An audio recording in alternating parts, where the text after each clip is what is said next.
I'm Michael Damiani, and I finished Final Fantasy VII Remake. I'm Ian Hinck, and I've finished Final Fantasy VII Remake. I'm Jason Wishnov, and I finished Final Fantasy VII Remake. I'm Michael Huber, and I finished Final Fantasy VII Remake. This is your last warning because spoiler mode begins right now. Spoiler mode, final warning, spoiler mode activated. How's it going, everyone? Damiani here. Welcome to another installment of Spoiler Mode. We are double dipping this time, going back to Final Fantasy VII Remake. I am joined by Ian Hinck. Hey. Michael Huber. Greetings. And another special guest this time, Jason Wishnov. How's it going, Jason? It's going great. Super excited to talk about this game with everybody. Tell people who you are, Jason, in case they don't know. Well, perhaps most relevantly to Easy Allies, I'm the co-developer of Mysterious Monsters with Ian Hinck, hosted, of course, by Mr. Huber, our fantastic host. In a more general sense, I'm a game developer. I worked on Before the Echo and There Came an Echo with my studio, Iridium Studios. We're currently working on a secret project that I can't talk about. I'm sorry, but it is very exciting. But the point is I have a lot of opinions about RPGs in general, and especially Final Fantasy VII, which is one of, if not my favorite game of all time, my original. So I just have things to say. So hope you like listening. Last time on Spoiler Mode, we had a special guest, Maximilian Dude. We talked a lot about theories. We went into some crazy directions here. For this installment of Spoiler Mode, we're gonna kind of keep things a little bit more simple. We're stay pretty much within the realm of like the what we saw in this game. There's gonna be some leeway there, but there was a lot of demand basically to see us talk about what we actually played in the game, what we experienced, what we saw.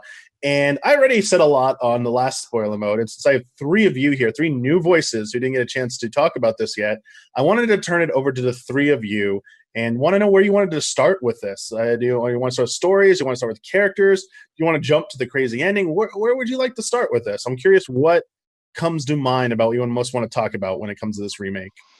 The first thing that comes to my mind is the part where we fought the internet.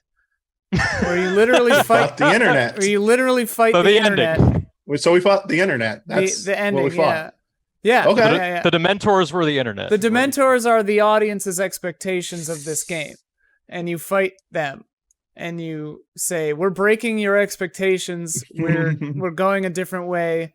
I think you, Jason, to me, when we were talking about it, I liked what you said about remake not meaning remake. It means remake. Like, yeah, it's remake the world. Yeah. It's not like this is a remake. That's why they didn't do a part one. And I talked to Ian about this, and I know Nomura. I know his jam.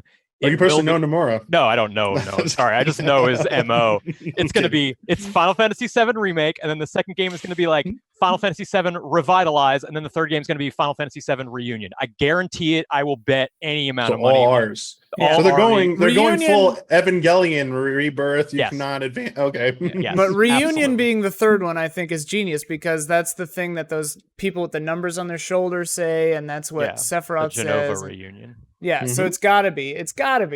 But yeah, that part, like when I think about this game, that and Chapter 9 are the two things that I'm like, those were really interesting things to do. I like Chapter 9 for everybody is the wall market whole sequence. sequence. The cross First time you get to wall market, Yeah. So just all right. I guess we're starting with the ending. So Huber, we I don't want have to know, to. Dude, Yeah. the ending, man. When you show up to Shinra headquarters, I'm really big on video game endings. You know, I can remember always being mad at the Souls series for being so unsatisfying. The credits just roll, you know, like I put 40 hours into this game and the credits just roll. And like, I know it's different than that. And there's way more to it than that. That's just because you don't get it, coward. I knew that was going to say. I knew Ian was going to say that. You know. I knew it. But like the final 10 to 15 hours of this game was like some of my favorite stuff I've ever played. The momentum, the energy, the stakes, the villain. Like, it's so hard for me to genuinely hate a villain because villains are always so cool in video games. But Hojo is a piece of shit that I want to destroy. So this game just gave me a lot of really intense feels at the end. And I thought like just the pace and everything and all the payoffs and the emotions and the stakes for the last bit was unmatched. I agree mostly with that. Chapters 15 through 18, the whole final sequence up the Shinra Tower was great, but there was that kind of 30-minute section with that dungeon in chapter 17 with Red 13. That pacing hurt a little bit. I think that slowed it down a little bit. That dungeon took a little too long when you're so close. They're like, let's go to the roof. And you're like, oh my God, the roof, the executive office, that's where it all happens. True. You have to kind of go through this sort of extended hour-long, toss it back and forth. I didn't mind that part, but it did end up taking over an hour for me. And I feel like they could have cut that down a little bit. And that's something that I want to talk about is pacing of this game, because pacing is very, very important for any narrative. And Final Fantasy VII, the original, I mean, we're not going to talk too much about it, but it's always been famous for its very tight pacing. And when you take a section of the game that is originally 5 or 6 hours in length, the whole Midgar sequence, and you decide to make a whole game out of it, I'm not mad at that decision. I think that's probably the way to go from a development perspective. To get all the assets of the full Final Fantasy VII in today's fidelity and quality is nearly an impossible task for one game. But you have to really pick and choose what you're going to extend and what you're going to pad out. And like when we can talk about chapter 4 in a little bit, which is Jesse's whole chapter and that whole sequence, which I actually really like. I like that expansion of those characters. I like exploring their stories. But then when we talk about these areas that don't really add much to the story or the experience, and you just have to, like the whole Ghost Train section, like Chapter 11, Haunted. Chapter 11, we know narratively that we're rushing to save these people that you love and care about, that they're going to have a plate dropped on them. 50,000 people are going to die. But let's take some time to help a little ghost child. And you're there for hours. And it's this huge disparity in my mind, and things like that don't work for me. And I think that because of that, this game suffered a little bit just from a pacing perspective, because I want to keep it moving, you know? I completely agree. Like I pulled up a chapter list. I'm trying to remember the ones I really had problems with, but I think like half of 8, chapter 11, Haunted, the Ghost Train one, parts of 14, most of 15, just didn't need to be there. Like, I'm interested you didn't bring up chapter 6, the turning off the light stuff.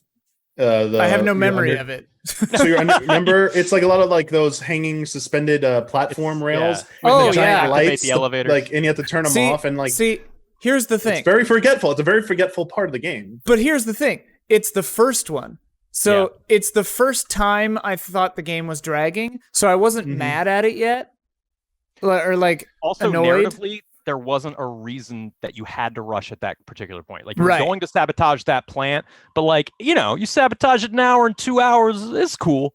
But when you have this imminent disaster coming and you're just like hanging out with some trains, it's like, oh my God, guys. Well, and in 6, I actually liked, because the exploration, the puzzle solving of the exploration wasn't that bad. And it gave you, it had the carrot on the end of the string with those materia. Like there's a materia in the fan. There's a materia on the kind of moving platform that you're like, okay, I want to get down. You see it from far away. You're like, I need to get down there and get that materia. So that to me was interesting. I was thirsty for materia. Whereas chapter like 15 and 11, like, important story stuff is happening, and it's just like bloat. It's just felt like filler. Yeah, I think it was most. Wait, what exactly are you guys referring to? Like they go to destroy the plate or whatever, like to drop it on everyone.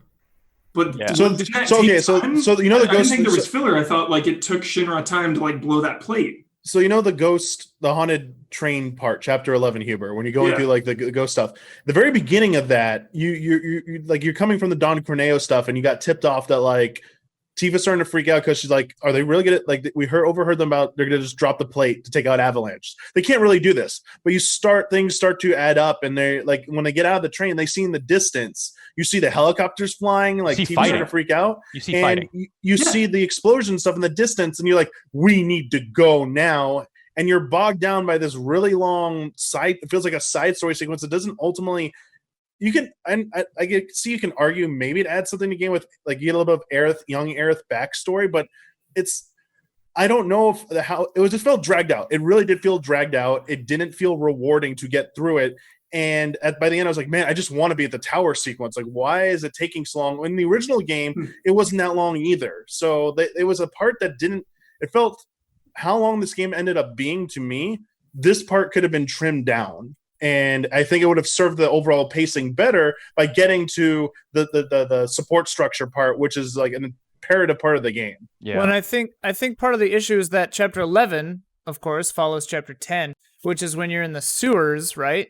And like that to me feels like the chapter of going from A to B.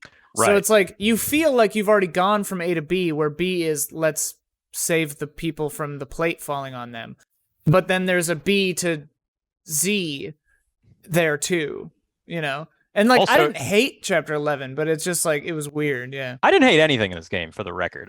And it doesn't help too that I think chapter 11's boss, the chariot ghost horse thing, is one of the worst second bosses boss in the game. Oh, second boss, right? Because there's the one in the Chariot Ghost Horse, not the best boss. Yeah, flying combat in this game was not super well done. You can steal a bladed weapon for Eris. You can. Right, and how are you supposed to even know that? I told you Jason you were going through it. Well, if you use assess materia, it will then say in red you can't. But that's another thing we don't have to talk about right now. But like as a gameplay complaint, you cannot change materia once you enter combat. Yeah, you are stuck with what you got. We can talk about that later. I don't want to get into that now, but let's keep talking about the story stuff. Yeah, so I'll disagree with you on chapter 15, Ian, because I'm with Huber on chapter 15. Chapter 15 is the first time you get to the Shimmer Tower. It's beautiful. It's one of the most beautiful areas in the game. And you start going up through those early floors. And first of all, the choice to let you walk up 59 flights. I think you jumped ahead. Chapter 15's climbing up the wreckage one. Never mind. You're right. 15 was boring. 15 was terrible. Yeah. 15 right. terrible. Wait, dude, what the hell? How is 15? Okay, Huber, I want to hear why you like 15. Like that's when 15. They drop the damn plate on everyone? No. That's chapter 15 is when you're climbing up and seeing the wreckage of Sector 7. How is that not impactful? That 15, Huber, 15 is when you're climbing up and just fighting a bunch of flying enemies, and none of it needs to be there. But you're trying to get up to the plate to go into You can Shinra. give us that sequence where we look out over the destroyed environment. Like that's a great moment. I don't mind that. But you have to go through like an hour of just repetitive and like that whole geometric structure. What was that? There's nothing between the plate and the slums. What are we climbing up exactly? I just was feeling the impact and the stakes of them actually going through with dropping a freaking plate on all these people that lived below them. So to me, I was never like, this is boring, let's move on. It was like, holy shit, we need to stop Shinra. It was hours removed from the plate. Yeah, I think the part you're thinking of is chapters 13 and 14. Chapter 15 is when you decide to go up to the plate to get to save Aerith. Exactly. So it's like way later, but I was still feeling that remorse and those stakes of like, all right, now we need to go get Aerith.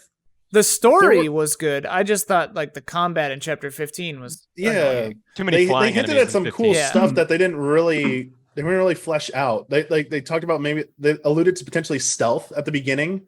About maybe like staying away from the guards, and then like that just goes to hell. You just like they have a triggered scripted cutscene where you fall down, and now you got to fight your way through.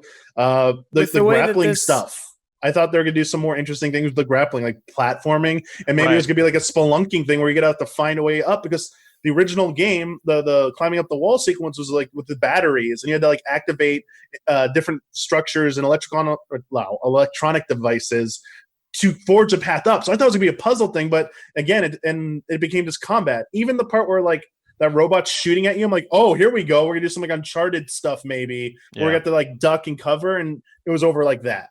Yeah, they didn't really stick to anything in that chapter. That's kind of a common thread in this game, I think, is like with Tifa in chapter 16 when she's jumping from light to light in the Shinra thing, where they show it and it looks like awesome platforming, right? And I'm like, oh, sick, I'm gonna get to like do a thing, and then it's just like, just hold forward, and then she'll fall scriptedly. Oh, like the illusion you might be able to go different ways, or like actually play. Like like I thought I had to let go of the controller and see it was still doing the movements automatically for most of the time. I was like, oh, never mind. I thought it was like precision jumping, and nope, you're not doing any of that. That said, at that point, but I was into it at that point. Like climbing up Shinra in general was a fantastic sequence. Oh, that chapter was great. I just that was one of the moments where I just had to like divorce myself from my preferred kind of games and just say this is the kind of game I'm playing. And I here. understand that, right? I Yeah, understand. We're pulling like from Tomb Raider, we're pulling from Uncharted, we're pulling from those games. Which I guess none I of never them are my favorite.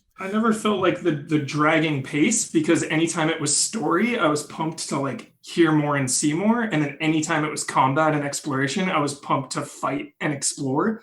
So like either thing they were giving me, either story or gameplay, like I was just pumped the whole way through this game. That's interesting to me. Like if I didn't have my hardcore love for the original 7, and if I didn't work for Easy Allies, I probably would have crapped out somewhere around chapter 13. Like I was way so too far, invested so by close. 13 to stop, I think. Yeah. But I mean, I do feel you, Huber. I do, for the most part. I know I've been a little bit like negative, but let me turn around and be a little like very positive for a second. And to be fair, I finished the original, but like 10 years ago and 10 years after the fact, like after it had come out. So I don't have the like intimate nostalgia for the story. Like I know it. I'm familiar with it, but Huber, I definitely don't fine. have that connection. I think it helps you. I was 13 when I played because I played the game 7 times. Like I remember playing the motorcycle part at my friend's house who had a PS1, but then it took me like 10 years later to get it myself and play through it all. I had no memory. They did such a good job of fleshing out like the parts they do expand upon. They do some wonderful things with character development, actually taking characters you barely got that, like what Jesse had, like what 3 lines of dialogue in like the original game, and turning them into an actual character that I loved. I absolutely like most of the changes were very tasteful, worked for the better, and I was very happy with these expanded upon segments. It ended up being like around 40 hours just to finish the story for me. And even the chapters in play, like chapter 11, chapter 15, I just feel trim it down just a little bit, like some like cuts here and there. Yeah. Mm-hmm. And I think it would have been like perfection to me. So I'm just being like kind of nagging right now. Then like this was actually a disappointment. It was like, because it was excellent. Yeah. To clarify to the people who have already written their angry, hateful comments, like we're just starting with the bad and then we're going to get to the good. Like, well, let's talk about. I'll throw some bad in. The motorcycle man. Oh, who's this? Roche? Yeah. What is the deal with this motorcycle character who has like a huge setup and then legit never disappears and like, all right, see you in the sequel. Yeah. What? Well, because what I loved about him is he was just as thirsty to bang Cloud as every other character in this game. Everyone, which is so funny to me. Yeah, he was into it. Yeah. Oh, he was so into it. I don't know. It felt like they set that up and they're like, guys, we're gonna bring him back in the motorcycle sequence, and then like later in development, we're like, guys, we do not have time to bring Roche back. That's totally like fucking cut him. We'll bring him back in part 2. And it was like, okay, we got to hit our deadline. I did like Leslie's arc though. About Leslie was great. Leslie was great. Yeah, one of my favorite characters. Super invested in Leslie's story now. I really liked him. Yeah, the motorcycle parts were so funny because I didn't like them. Really, you could skip them after you do them. Yeah, once, well, and that's what's so funny. They know that. They know that they're bad, or that some people even on hard like mode, even the second one, you could skip even the boss fight. Just like don't just take me past this. Which to me is like kind of funny to just acknowledge how they're completely filler. But like I was so glad that Roche didn't show back up in the second one because I was just like, I'm so ready to be done. And then I actually texted Jason because my game glitched out. Only time I had a glitch, but I was in the second motorcycle part. The other characters just kept repeating the same lines that didn't make any sense, which I think they do anyway. But like, I got the boss down, had no hit points, and it just didn't die. And it went for a while, and then eventually it killed me because it just wouldn't die. It sucked. And then I just got it my second time. But yeah. But I want to talk about something. So for me, again, I guess we did start out on a negative bent, but for me, Final Fantasy VII Remake was a game of absolute high highs and just some lows. So it wasn't as even, but it was like that. It was just when it was riding high, I had a dumb smile on my face for hours at a time. And notably, I would like to talk about the dumbest of dumb smiles, Chapter 9. Yeah. Chapter 9 to me was an absolute delight from start to finish. In Chapter 9, like you can get through Chapter 5 and 6 like hour and a half each. Hour and a half, that's the average chapter length. Chapter 9 is like 4 or 5 hours. And it is hot fire the whole way through. Okay, from getting to Wall Market and seeing that realized in space, when it's like one of the only environments in Final Fantasy VII besides the Shimmer Tower that's not like mired in like grime and dust and dirt and sadness. So we get to see these neon lights. It feels alive. There's NPCs everywhere. There's all these cool shops. There's mini. You can do pull-ups now or squats rather at that point. Yeah. And you start, figuring Don Corneo, this like he's incredibly creepy, but the game just nails it. The character animation of Don Corneo is beautiful. I was sitting there just in awe of how he moved and how gross he was. The cross-dressing sequence, the sequence in the honeybee inn, the dance, the everything. I couldn't even enjoy it the first time because I was taking so many screenshots with my PS Share controller. Oh, okay. I couldn't stop. I loved it the whole way through. Yeah. I don't even need to add anything. But yes. Yes. I thought you were gonna compare it to like the Metal Gear Solid 4 ending sequence where like you can't focus on any one thing because it's a mini game, it's a rhythm game, and I was like trying to like I just want to watch. Right, I just want to watch this amazing. Is there an option to like turn off the mini game so I can just watch this amazing sequence? Yeah. And second time I went through, I failed it on purpose just to watch it. Nice. I was like, this is great. My favorite line in the game is in Chapter 9 when Tifa and recognizes Cloud, and then she's like, Cloud? And then she's like, wow, and he goes, nailed it, I know, thanks, no time. He says moving on. Moving on. Nailed it, I know, thanks, moving on. It's so good. Because he knows he looks great. Yeah. And to get a little bit, I don't want to get too political or anything, but like that sequence, you could very much say was very problematic in the original Final Fantasy VII, and I was very curious. Japan is not like super well known for being super progressive, especially with LGBT issues. I thought that sequence, I don't know, someone in the comments can point to something else, but like is that the most progressive thing that's ever come from Japanese video games? Like, hell no. What?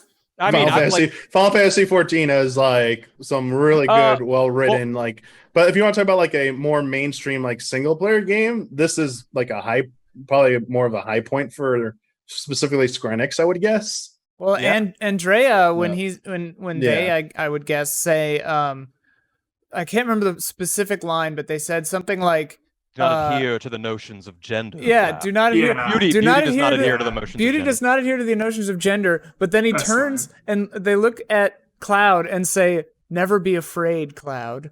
And I just loved that part. Yeah, I'm very curious for anyone's take on, because clearly Cloud, it's more of like his character is. They gave Cloud a lot more personality in this game than I remember, and like up through this part in the original. And I enjoyed that a lot. I'm not the best person to offer the best interpretation of whether it's just like he just was generally gave a cold shoulder and was like kind of reserved in a lot of situations. So him being put in this situation just made him felt uncomfortable versus was it a mixture of that and potentially, like panic, like the original one where it's like, let's have a laugh at the expense of he's freaking out about this. Like, I didn't get the sense that he was completely freaking out so much as like, he's like, I don't want to be here because like, I hate any of this stuff. Like, I don't like dancing. I don't want to be like, I have a mission to do. What am I doing here? And stuff like that. Yeah, he's just so antisocial at that. Yeah. So I'm curious. I would rather have other people speak about how they interpreted that and they think they did it well. But absolutely everything else about that sequence like blew my mind. And it was like, almost like I was about to shed tears at a lot of points in that sequence. I was like really happy for it. I would definitely say Cloud's reaction was fascinating to me because, I remembered him being like Chandler or Joey from Friends, like gender panic, like the whole time, just be like the implications. And this one, he didn't seem any more or less put off by this than he just is by doing anything in general. And I think that was a nice kind of way to handle it. And also he's doing it. He does it. Like he does the dance gets sequence. Into that dance. He does it. He participates. And like, I think part of him enjoys a lot of it. And like his comment to Tifa when he's like, nailed it, I know, thanks, moving on. Like that's an acknowledgement that he thinks that it turned out well. Like, and it's not a commentary on whether or not he wants to keep doing that or if it woke up any latent thing in him, which I don't think it did. But like, he wasn't all uptight about it. And I think that's cool, especially for this kind of guy. Well, it shows that he's Because throughout a lot of this, and it's hard because Cloud's arc is definitely like, he starts off as kind of a dick and then like warms up over time. And this is just the first part of who knows how many versions of this game, you know? So it's like they couldn't totally warm him up by the end of this game, or the entire flow of the whole overarching story would be screwed up, right? So it's like, they had to do it in small moments. And I think there were a few missteps, like especially in chapter 8 when he's just like so side mean. quest. That's so mean to that old man. Yeah. Okay, so I want to call that out real quick, Ian. Yeah. That doesn't always happen. Oh, really? So if you it depends the order. So okay, he will always do that to the old man. But Okay. you know, if you do that first, so that's like the first one you complete. When you go back to Aerith, she goes, "Doesn't it feel good to do all this? It seems so out of place, like that change in like tone." If you don't do that one first, so I did a different one first, where it was like helping the Moogle kid. I bought the Moogle thing first, and so that's the first one. She does that then, so it makes more. So I think they just didn't, when they're doing through their checks and stuff, they didn't realize if you did that one first, which seems like most people are doing that. Yeah, it's a weird kind of like you know, it definitely felt there. It definitely felt like out of place. That makes sense, Damiani. And like the other instances of that happening where Tifa doesn't react appropriately to his, it was from chapter 3, I guess, when you're the first time you do Sector 7 slums, Sector 7 slums side quest, because like it seemed like they weren't listening to the dialogue, and it's like, oh, they weren't. It's just they react like that on the first. I wonder if they'll fix any of that pathing in like a patch and or like the PC PS5 versions or something like that, because they do so much with like the side banter, like NPCs talking. This came up in the other spoiler mode. Like a lot of us thought it was fantastic, but there would be those moments when you walk through a super busy area, it's just like nonstop, like all these things popping up, and like a main character is trying to talk to you at the same time. And it's like, okay, that's too much. Maybe. I'd like to call out some very bad audio mixing in this game. My phone is ringing, and I probably should have silenced that. I agree. I hate subtitles. Like if it's in English, I don't like subtitles. I'd rather just watch the scene and not read. Of course, if it's in another language, I'm happy to read subtitles. But like, I'd rather have them off. But anytime this game had a character speaking on a phone, from a TV screen, from a megaphone, anything, they put such an insane low pass filter on the voice that I literally couldn't understand. There's an important scene where Tseng at the top of the pillar when they're about to drop the plate is trying to talk to you, and I'm like, I don't know what you're saying. And then when we talk about like, you know, background NPC voices and main characters and things you have to pay attention to, it would get lost, it would have problems. Some characters would speak, it needed another pass, and it's not a huge thing. You know, but it was there. I was so disoriented with the Japanese that I had to put on English, and I just didn't go back because I like started on Japanese, and I was like, dude, I feel like I'm missing so much right now. Like so much is happening. So I just put it on English and put subtitles on. And I mean, you know, my philosophy with your whole creator's intent thing is like, the creator's intent is that you play the game in the language you understand, so you don't have to read while fighting. I do agree with Ian on that front. I think that the creator would make a game so that you would be able to experience it in a way that you understand it as you understand everyday life. But I also feel like there's nuances and just vibes of where it originates from. Like this is a Japanese game made by Japanese people. Well, that's true, but can you as a non-Japanese person get those vibes? Like the nuance, no, because I don't speak Japanese, but Hubert, hearing the language of origin from it. Let me hit you with this, Hubie. The creator of video games hires a localization team who's good at their job, who then translates the vibes you're talking about to localized vibes, so you get the feeling if you play it in your localization. If they're good. And the thing is, this had good localization, I'd say. Like, I agree. Do you really like it, but I also have thought, good localization or not? Yeah. I still how do you feel about the thought, writing? Is it was Badger Wedge or Biggs? Badger is Badger's Wedge. Yeah, I feel like Wedge's whole personality and vibe is Japanese humor. That's true. Matt Jones is the voice actor. By I feel the way. like it is. But didn't that come across in English? I mean, didn't it? It did. I liked it, but I still kind of felt like I was listening to a dub rather than the original.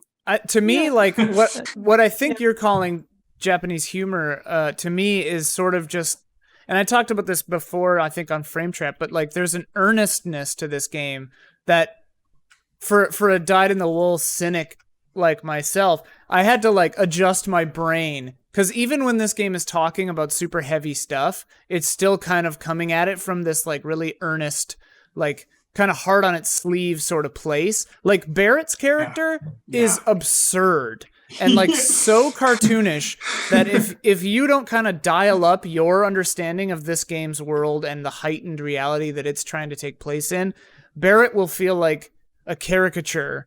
So well said, to the nth degree, you know, and like you have to meet this game where it's coming to you at. You can't come in like expecting Chernobyl, you know, and you know what I mean. I feel like they had a really difficult really job, balancing that, walking that fine line of how do we preserve some of the essence of the original, especially the script and the vibes you got, versus like a more modern take on it.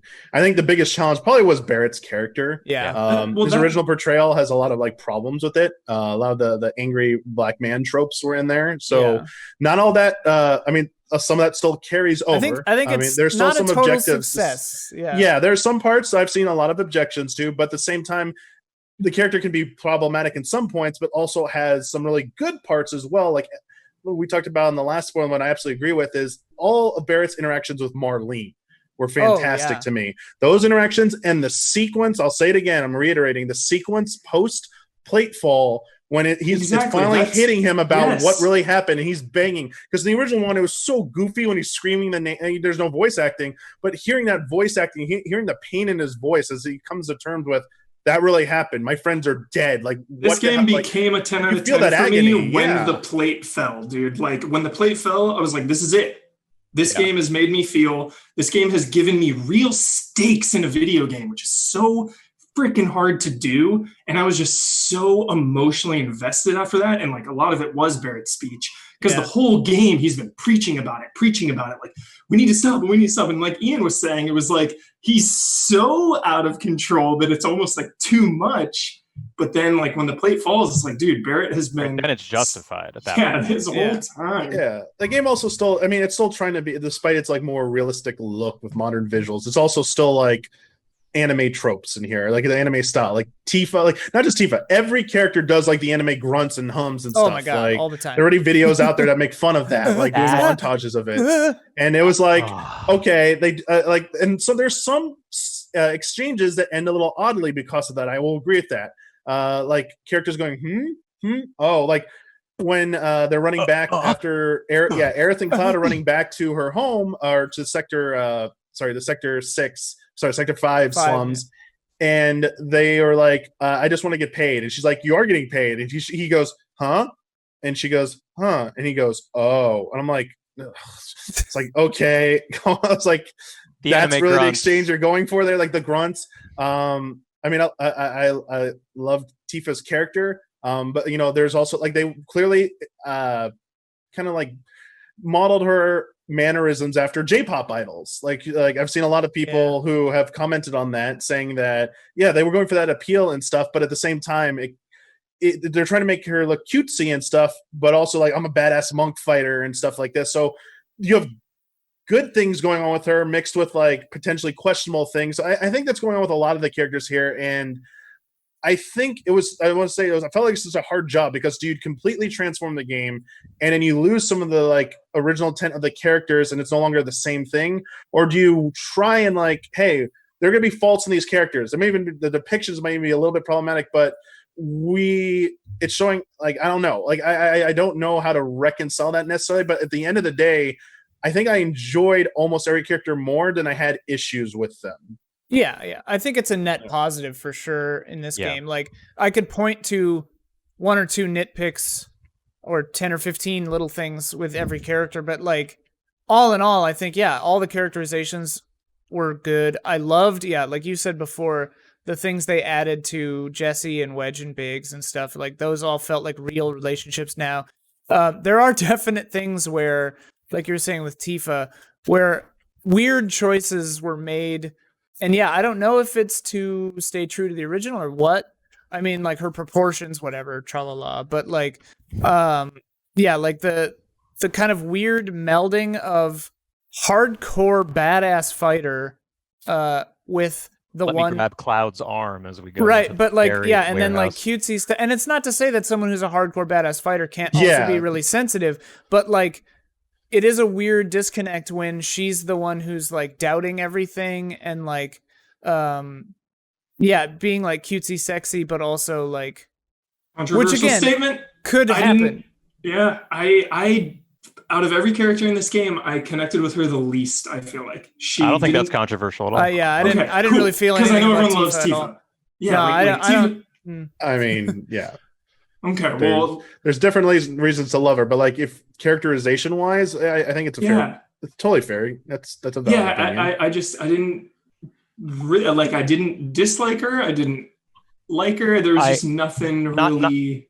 She was just kind of there, part of the crew, and I didn't have that next step of like really caring about her. You know, like I cared so much about even the random civilians in Midgar that are being like wrecked by all of this destruction and everything, but like I somehow cared less about Tifa. Like I don't know. Not to go back too hard to the whole like, you know, pacing and running to get the plate, you know, and everything, but like you're right that Ian, you can have this kind of like more sensitive and caring side to being a badass fighter. Like that's totally fine.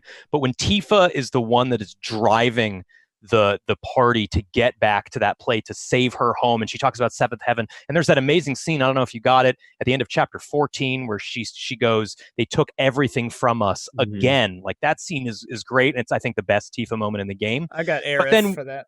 Yeah, they're both great scenes. If you haven't seen them all, you should definitely go on YouTube and check it out. Yeah, I watched it later. Yeah, but like in that moment when she's driving through and then she decides to get involved in this bizarre love triangle cutesy nonsense by like grabbing Cloud's arm, I'm like, that's not who you are. You are rushing to save your friends and family right now. Don't do this. And I feel like her plot too kind of got bogged down with Johnny. Yeah, like that whole thing. I was just like, what is even? Well, all this? It felt like a filler arc. My hope with her is, and I mean, from my memory of the OG game, is like the first half is kind of you start with Tifa, then like Aerith kind of replaces her, and then Tifa comes back into the picture more later. And my hope is because they went so hard with everyone thirsting after Tifa in Sector 7 and Johnny and all this stuff, like my hope is that they're doing a thing where like she's the object of desire in this game and then becomes like a human being in part 2 or 3. And I mean, like, I don't know. But yeah, because they were going so hard into that it had to be intentional with her. Like, obviously. Oh yeah, so yeah, when you're walking around Sector 5, like everyone makes remarks about Tifa. It's like half and half. 7, it's like half people like admiring her physical appearance, and then people like, oh, she's like a big figurehead here. Like she does like good work. So, and that's kind of how I feel about Tifa's depiction of this game. It was kind of half and half for me. Like half of it was like meh to like they could maybe do a little bit better job with this. So the other half was like, I really like this. There's definitely potential there. And my optimistic view is that in the future installments, because don't want to spoil what's happening, but like I have more confidence that going forward, she'll get better development and have Going back. Oh, sorry, Jason, what are you saying? I just wanted to go back real quick to the localization comment, and that's something that I think arguably hurt everyone's character to some extent, all those anime grunts and reacts, particularly maybe Tifa on a lot of those scenes. But the problem is that when you get into these levels of high fidelity with animation, body language, and facial capture and lip sync, it becomes, you cannot remove the anime reacts without reanimating a lot of these scenes, not just from a facial flat perspective, but there is, you know, from pacing and timing perspective. And I've, for the audience, I've done some anime voice acting. Like I've done these sounds. Like I've literally been like, ugh. Like I've done that as a job. And like in an anime, like you can actually write that out, even though a lot of them don't, because it's not super high fidelity. You can just get around the lip flaps, no big deal. But when you start looking at this game, for the American localization to remove those things, even though I hate them and it completely takes, I think, most the Western audience out of these scenes, you'd have to reanimate tons of stuff that costs so much money to do that. It's insane. Yeah. So when, you know, I think the localizers, even though they did a great job with dialogue, I think this game was actually very well localized on average. There's not too much they could do about those reacts and grunts, even though I hate them, because of just the realities of having to reanimate. It's tough. That's some good insight. Yeah. So they were a little, I mean, I think it's most cases with localization. Sometimes they are at the mercy of the original script and or, the parent company's wishes. They might want to do, even if they wanted to, Square Enix Japan might have been like, no, we prefer you leave those in or something like that. Yeah. So, what they had to work with, I think they did a really good job. Don't always blame the localization for bad stuff. I don't have the name of it in front of me. The person who tweeted this out, I was reading it yesterday real quick. A professional localizer was going over problems with the original script, the original version script, and why they probably happened from their perspective. Like a lot of delivery of original lines were delivered from the wrong perspective or wrong context, and they were going through these like famous scenes that people kind of like mock from the original game, like this probably is what happened and stuff. And then they point out in 7 Remake, they redid them from the right perspective this time, and like I kind of like that. Like apparently the original exchange between Reno, Aerith, and Cloud when they're in the church, there's a line about bad timing, and it was supposed to be, people thought it was about like a line delivery was a bad joke, when Aerith wasn't actually speaking to Cloud. Aerith was actually speaking to Reno about, they like, it was supposed to be localized like, oh, they just crashed in here, and was supposed to tell Cloud, you do something about this. Not, the dialogue wasn't all aimed at Reno apparently, or something like that. So that's some like nice insight. If you want to, for our listeners and viewers, if like, you should go seek this stuff out as well. Yeah. It's not as simple as like, here's the Japanese text, translate it, you're done. And if it's not as accurate as possible, you did a bad job. So it's a lot more involved in that. Yeah, I mean, I'm not going to sit here on top of a soapbox or anything, but like every time we talk about like I was on Reset Era, and there was this, look, there are some parts of Final Fantasy VII Remake that look beautiful. No one can deny that. But there are some other parts that don't look great. Some of those skyboxes, when we're up turning off those sunlights. After the plate fell, the city below it. Oh my god. The path, the Shinra dumping ground before the Sector 5 slums. Yeah. Go look at those textures. Yikes. It's like a PS2 game. Is, definitely a highlight. I'm not going to sit here and like they look bad. I'm not, obviously they look bad, but like there were these people just yelling about how, these developers were lazy and these artists could have put more work into it. And okay, listen, that is due to the realities of producing, budget, and timing. Those are not the artists who don't want to put that. Are you kidding? For Japanese artists working on Final Fantasy VII Remake, this is like the ultimate project probably of their career. For anyone to imply that those people didn't put everything they had, especially with Japanese culture's kind of viewpoints on work and the culture and the community, like that is not the case. They had very limited time. There's a certain reality of budget. Like it's not that you excuse these flaws. They're there and everyone should call them out. But like, just, having worked in development, you sympathize. You just understand why things were done. Bad localization or bad textures, whatever. It's just got to be done. Well, and to me in this game too, and maybe you can elucidate this a little more, but like, especially that I don't know if it's underused, it's still a skybox, but yes, it is. The skybox of the ruined, or of Sector 5 when you're in the tunnel, the scaffolding up above it, and it looks so bad. To me, my assumption was, because to me, this game showed its age, like it showed the age of this generation in a lot of ways. Yeah, we're 7 years in. Right, and I played on a PS4 normal. So like, there were a lot of things like weird load times and like hesitation before moving out of a cutscene before you have control again, stuff like that. So my assumption was too, not as like on top of budget and time, was also just resource management. Like they couldn't have a 3D modeled Sector 5 or whatever below them because the engine literally couldn't do it. Do you think that's... In that particular case, no, because a skybox is a skybox. It's a 2D rendered, it's a cube map, it's called. Oh, okay. And Unreal 4, which is the engine that this was built on, uses something called an imposter system. And the imposters are basically, you take a 3D model, you render it from a certain angle and lighting, and then you basically take a snapshot of it. And because it's so far away, your change in movement will not change kind of what's happening. Did we lose Damiani? Yeah, he'll be back. So it doesn't really change your viewpoint. So it's 2D rendered now. It doesn't matter what it is. Okay. In that case, though, you'd have to build out that entire environment in 3D, very detailed, to take that snapshot, and that would have been a lot of extra resources and time. Other things, however, are Unreal 4 issues. So when we talk about LODs and texture pop-in, that's a big thing that UE4 kind of struggles with sometimes now. What's LOD? level of detail. So when you're far okay. away, there will be lower resolution textures and lower geometry models loaded in. A very clear example of that should not have been a problem, but is the door to Tifa's apartment, which is famously very blurry. Oh gosh. There's nothing you can do to fix that either. There's nothing you can do to fix that. Yeah. I'm gonna get a tattoo of that door. That's a bug. Like they should have caught that and fixed that. It was an automatic LOD generated by Unreal, I guarantee it. But there are other situations where it does pop in eventually. It just takes a while.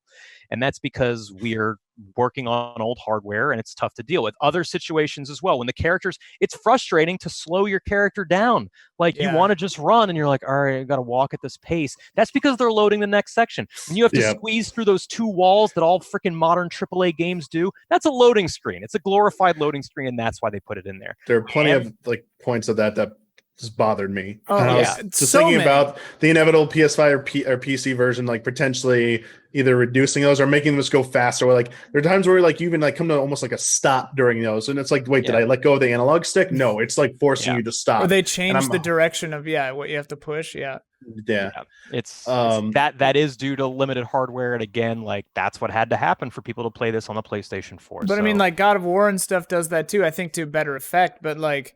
It's just a hidden load for sure. Back to what were you gonna say, Damiani? Yeah, I don't. Obviously, I want to let you guys all have your say and talk. There was one we did talk. We started on talking about Chapter 9 a bit, and then we moved on to this like topic about localization and characterization. There was one thing I did want to say about Chapter 9 that I felt did really well. Besides like all the sequences we were just talking about.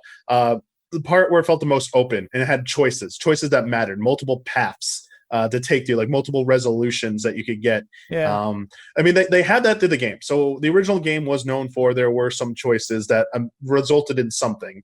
Maybe those will come to fruition in further parts. But in this game, starting as early as meeting Aerith and buying the flower sequence with Cloud in Chapter 2 begins a sequence of events that can be influenced by your choices. Chapter 14, we were talking about already, that has 3 resolutions that you can see. There's an intimate character scene with one of the 3 main characters, depending on your choices. But Chapter 9 specifically, you have 2 branching quest paths. You cannot do everything on your first playthrough in Chapter 9. You have to come back to it and make different choices. And then there's choices you can completely miss. There's like, it's not always like binary. There's like 3 choices and they each influence to a certain degree. And I kind of like that. I was like, where am I going to go with this? And even finding out there was a whole different path, because my first time I got the Madame M quest line, the where you have to go back to the arena and fight like the cutter shear boss, like the robot one. Whereas the other one, I missed out on the part, the sequence. I was more derivative from the original game, where you talk to the drunk old tailor in the bar. You got to go get like the medicine to give to the guy in the toilet. Like that whole sequence, I was like, wait, I did all 3 of those. That's weird. Yeah, I didn't get to do that whole sequence. You're thinking of the 2 bombs, Ian. You did go fight 2 bombs as part of that. So you probably fought the 2 bombs in the arena instead of like the it's called I forget what the something Jerry rigged cutter is the name of the boss fight you do in there. I love that. I love going through those and having these choices, like going up to the hotel guy and like he asks you if you want a room. You can go like take Johnny's drink or whatever. There are these little decisions that you can just miss. It just felt good to encourage me to go in every single spot, seek out everything in that area, and it felt like as you said, Jason, the most alive, the best developed. Like it was the most, I would say, visually appealing in terms of like it wasn't just like a rundown like dystopia anymore. I mean, it was still dystopia, but like it didn't feel like it was just like dirt and like these rusted like steel mill type building things. It was like nice to see something that looked more like it looked like Walmart. It looked how I wanted Walmart to look. I love how we love the same thing, but for different reasons. Oh, yeah? You love the choices because there's more things and you want to see them all. Mm-hmm. And for me, choices just give me a little more ownership and authorship of the story. So I love missing stuff in games. I love picking something and committing to that choice. For example, the biggest choice in the game for me personally was not reading Jessie's letter because I didn't want to invade her privacy. You go in that room, a letter falls on the ground, you pick it up. I'm not going to read this thing. Are you kidding me? put it down. It never got brought up again. Like I might have missed something, but I was put more into that world because it gave me like real stakes of like Huber, or like the RP of it, you know? So my first playthrough, I played it the way you play it. I wasn't trying to go back immediately and do anything. I was like, what I'm picking, I'm facing these consequences. This is my true playthrough. When I went back and replayed on hard is when I made the other decisions just to see. I was like, what would have happened? And some it was like the what if, but going forward, it's like no, like my choices I made, like that's like that's what my first real experience. What happens with the letter if you read it? Now I forget. I did read it on my first playthrough though. I don't remember this letter at all. I do, but I didn't read it. Sneak into Jessie's house, and her dad is like, in a coma. A letter drops from the ground. Oh yeah. I read that. It's just about wanting to be an actor, right? Like a theater thing. I thought I would have guessed that, but maybe I'm wrong. But I can look it up. But I love Jessie, dude. That was like maybe my favorite character. The most amazing choice for me is like we said at the end of chapter 14, where the Barrett scene's kind of whatever, it's okay, but like both the Tifa and Aerith scenes, both of them, I would say in any other context would be like crucial to the plot. Yeah. Aerith most directly, it's spoiler mode. Most directly implies that she knows what's going to happen in that scene more than any other scene in the game. Yeah, absolutely. And the Tifa one is crucial. To me, it's like the most important characterization she gets in the entire game. And it's almost wild to me. It's almost wild to me that you could miss one of those two scenes, but you can, and it's because of your choices. Do we know what choice makes? Because I don't know why I got Aerith in that scene. You pick one of two up from when they're both down on the ground, and you. I had a feeling. I knew it. Oh, it's who you pick up first. I went to Aerith. No, that determines the chapter 14 resolution. Yeah, I think it contributes to it. I think. Yeah, there's a whole bunch. So basically, if you want Tifa, you need to pick choices that are like would make Tifa happy. So the flower sequence, if you like take the flower and play like nice with Aerith, that's points towards Aerith. Where if you like say no and try and get out of it, it's like negative points to her. When you accept like the drink, she offers you a drink, if you say yes, give me something, or if you say not in the mood, that's negative. Doing all of the quest of either of those characters in their chapter, where they're the main guide for you, the more you do with them, the more of a positive influence it has on them as well. So I bet for me, it probably did come down to who I picked up first. Yeah, like I did everything. I did everything for both of them, and I picked up Aerith first, and then I got her. Chapter 9 also has a ton of choices that influence that as well. I like those moments where it is a choice, but you don't quite know it's a choice. Dude, it's just how you're playing the game. I paused right there because I was like, no, damn it. I see what you're doing. Yeah. I was less afraid of Hojo and Sephiroth. I was more afraid of hurting somebody's feelings in this damn game. Totally. I love it. Like even Motorcycle Man, like yeah, I was like, he's clearly in love with me. Yeah, he loves. And I don't want to let him down. It's like, every choice I felt like, because I mean, knowing the original game, this is going to lead to something. There's going to be different, like the Jessie choices. Ultimately, like the Jessie and Biggs choices don't change anything other than like what they say to you. Mm-hmm. But I was like, wait, am I going to be able to get Jessie to do, like, is this going to turn into a relationship? Wait, what's going on with this? Why am I getting these choices? Is it going anywhere? But like, I love that it makes you think that. It's really cool. And yeah, as you said, Jason, we don't know what's to come, so maybe it does. I'm curious if they're gonna carry over your save file into the future parts. That's an interesting point that I would like to talk about. I would like to talk about this. Okay, sure. And let's segue into this. Kind of segues into combat and materia and levels and all this other stuff. Oh, I know where you're going. Yeah. When we're talking about, obviously the original game extends way beyond the end of Midgar, but as a standalone video game, they had to bring the player to an end game of some sorts where they're kind of allowing all these different combat possibilities and strengths within combat. So the only game I know that has ever successfully done this, in my opinion, is the Golden Sun series. And that's because you don't meet the original cast until about halfway through the sequel, when both of your parties are about the same level. Here, you have a choice. You can either bring them in where they were at your high level yes, there's lots more materia in the original game. There's all kinds of cool stuff. There's like quad slash and, whatever. But like, you've hit a high level.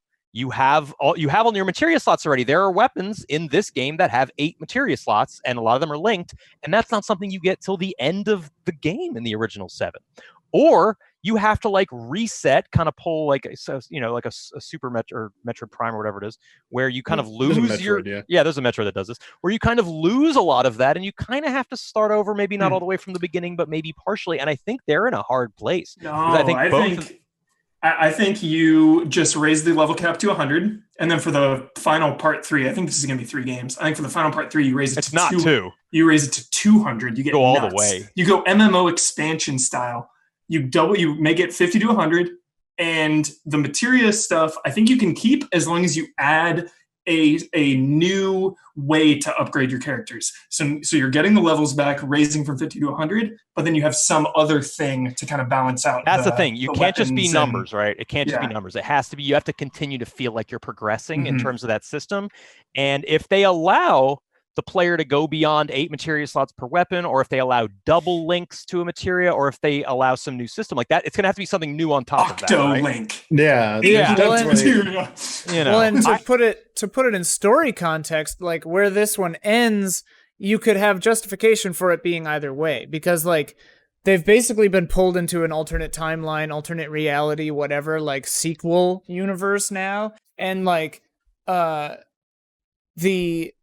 the justification for starting from square one is, all your gear got lost when you went through that portal, tra-la-la, whatever, or whatever. Or maybe you only have the sword you had on or something like that. That'd be weird, like a combo.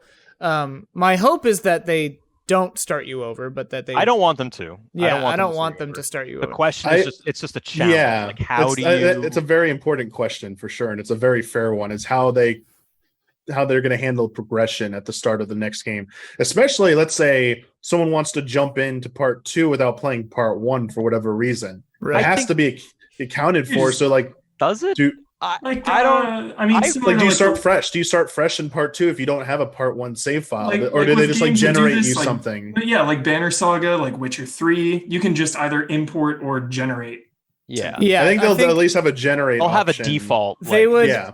Do you remember? I think it was Mass Effect 2 or 3 or Dragon Age. One of them had like a quiz where you were like, what big choices did you make before? I think it was Mass Effect 3. Yeah. And it was pretty sure Mass Effect 3 had a thing where you could just like do something at the beginning or whatever it was to handle it. You basically made a save file for yourself if you didn't have your old one. Yeah. And they could do something like that. I mean, it would only need to factor in like 10 or so different things.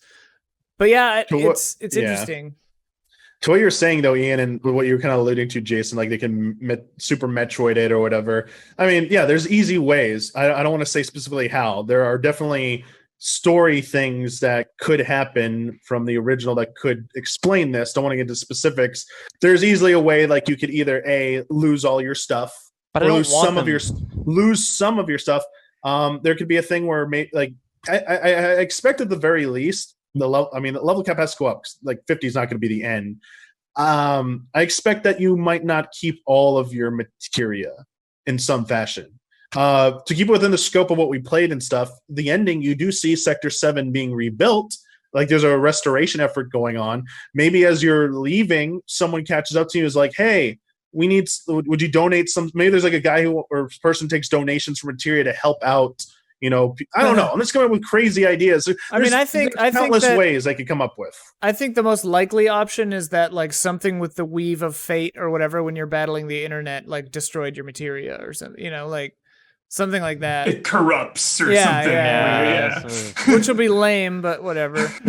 The other thing is your cast at the end. I mean, Red 13 was not technically playable. He did assist you. Mm-hmm. If Red 13 does become playable for some reason, that is now a 5th character that needs materia and stuff. And unless you've done multiple playthroughs, you will not have 5 of each materia to give to each character. Or if you even the ones you could buy, you couldn't buy up to 5 for some of those. Well, this game is all about making you swap materia around. So so this is something where you might have to they gave you so much because it's going to be spread so thin between all the characters, and you have to make those choices. Top 3 moments was when Red 13 tried to go for the kill shot. Oh yeah. Hojo. Oh, on Hojo. Red 13. He didn't hesitate for a second. Yeah. Red 13 is bar none my favorite character in this entire game. So awesome. Like, Dude, I love love Red 13. Yes. A gameplay thing though, real quick, because you were alluding to like, let's maybe talk about some combat and some system stuff. I do want to say one of my biggest complaints in terms of the systems, and something I really and truly hope they will address in future parts, is they need to give you a way to save materia builds or like loadouts, Oh essentially. Mm-hmm. I cannot stress how annoying it is. They give you a lot of options to like even change between characters, like quick swap, but that's not enough. They need to let you save at least multiple loadouts per weapon or something, or at least per character. Go ahead, Huber. Oh, I was just saying, if you look at history, right, with like the Final Fantasy 13 trilogy and the Final Fantasy 10-2 sequel, like Dress spheres. Dramatically different combat systems. So I assume Final Fantasy 7 will be this, like. Yeah, they can definitely change it up. Yeah. What I was going to say was a high point for me, and again, it's all back to Chapter 9. I loved the Hell House fight. Had a great time. Oh yeah, announcers, that's a fun fight. Chaos, loved it. But that was probably the best combat in the game. Yeah, I agree. But if you Crab happened to go into it with only one or maybe even two elements, it wasn't a great time, because if you only had one element going in, that could take up to 30, 40 minutes of slowly just waiting for the right element to come up and slogging through. Yeah, well, but it happens. That was my first time. And you don't know that it's going to happen. I will counter. I know this isn't optimal because people are like, you're like interrupting my experience with the game. Every single battle at any point, you can hit start and say retry from before it, which will allow you to be at a safe spot right before the battle where you can redo your inventory or your items and materia and stuff. So if you realize, oh, I am royally screwed on this fight, if you don't want to drag it out forever, you can just stop and go back to the beginning. Also, it's explained once, but I think they could have done a better job of being more in your face about it. During any cutscene, if you hold down the square button, you can change your loadout when the cutscene ends, but that one was more egregious to me because I just want to watch the cutscene. I don't want any icons popping up or anything. I don't want anything break my immersion. So I do think it would be nice if they had a way to let you exchange materia once you're in battle. They need to figure out a way to do that that's fair and kind of like balance. It doesn't break it. So, I read all the weaknesses. Let me just instantaneously, like, it needs either cost ATB meter or something. Like, it has to have a cost that like an item, that makes you have to find like a good opening to do it. I would love that. I would love that. Well, raw, especially because the combat system that it seems like they're trying to go for is like a pseudo, like, puzzle seems like a strong word, but like, where it's like you need wind materia to knock this enemy down, and if you don't have it, stagger condition? Like basically you need to know the stagger condition, or you can't do anything, or it's like bullet hell or bullet sponge situation, and it's a weird dichotomy to have it be like so dependent on that mechanic, but have no recourse to fix it, because it's just like I never did the thing you were describing to like restart. I just let them kill me, and like because I'm just like, I get it. I'm not gonna this is gonna be a waste of time. Just kill me, Shiva. It comes down to but I still feel like that only happens during boss fights. There are a lot of like chapter 15 is a good example where it's like, they're just gonna throw a lot of aerial enemies at me in this chapter. So like, gotta remember to switch to wind now. Like, for sure. That kind of stuff. I think it comes down to like, of course you can always pause the game and restart, but when you talk about player feedback, if a player fails, that's okay. Lots of games are based on player failure. Dark Souls is a great example. But it should always be your fault when you fail. That's the important element. And if it's not your fault because you had no fucking clue that you needed fire materia and then you go into battle and you needed it, that doesn't feel good to restart. Or that's what it's all about. More egregious to me is if you blow your limit break on someone who, after taking 5 damage, goes into a goddamn cutscene. Like when I fought Reno for the first time, I used my limit break, and then right away he went to a cutscene, couldn't be hurt, to summon those electric orbs, and I was just like, okay, I just lost my limit break for this entire fight. Yeah, that's super annoying. It's just little dumb stuff like that I'm just like, that was a weird decision. The good news, like I wasted my limit break on one of the later fights, Ian. Yeah, and it took like a millimeter of health away, and then I ended up dying, and it was like, well, if I had my limit break, right, like, if it had done its job. It's a weird game because it doesn't it doesn't always feel fair to the player on their first go round, because it's just like, if you don't know that cutscene's coming up, like, what are you supposed to do? Not use your limit break? Like, it's Right. you don't know that. And also, like, the Sephiroth fight at the end, which thankfully I beat on my first try, but like, there were many times in the Sephiroth fight at the end where you would use the game's mechanics, like counter attack or the Punisher counter or something, but then Sephiroth's attack would be a mini cutscene, so you wouldn't get to do the actual mechanics of gameplay. It's just all these little things that kept reminding me, like, this isn't actually an action game with fighting in it. It's just a turn-based RPG where you walk around, and it's during combat, and like, once I wrapped my head around that, I stopped being mad at the combat,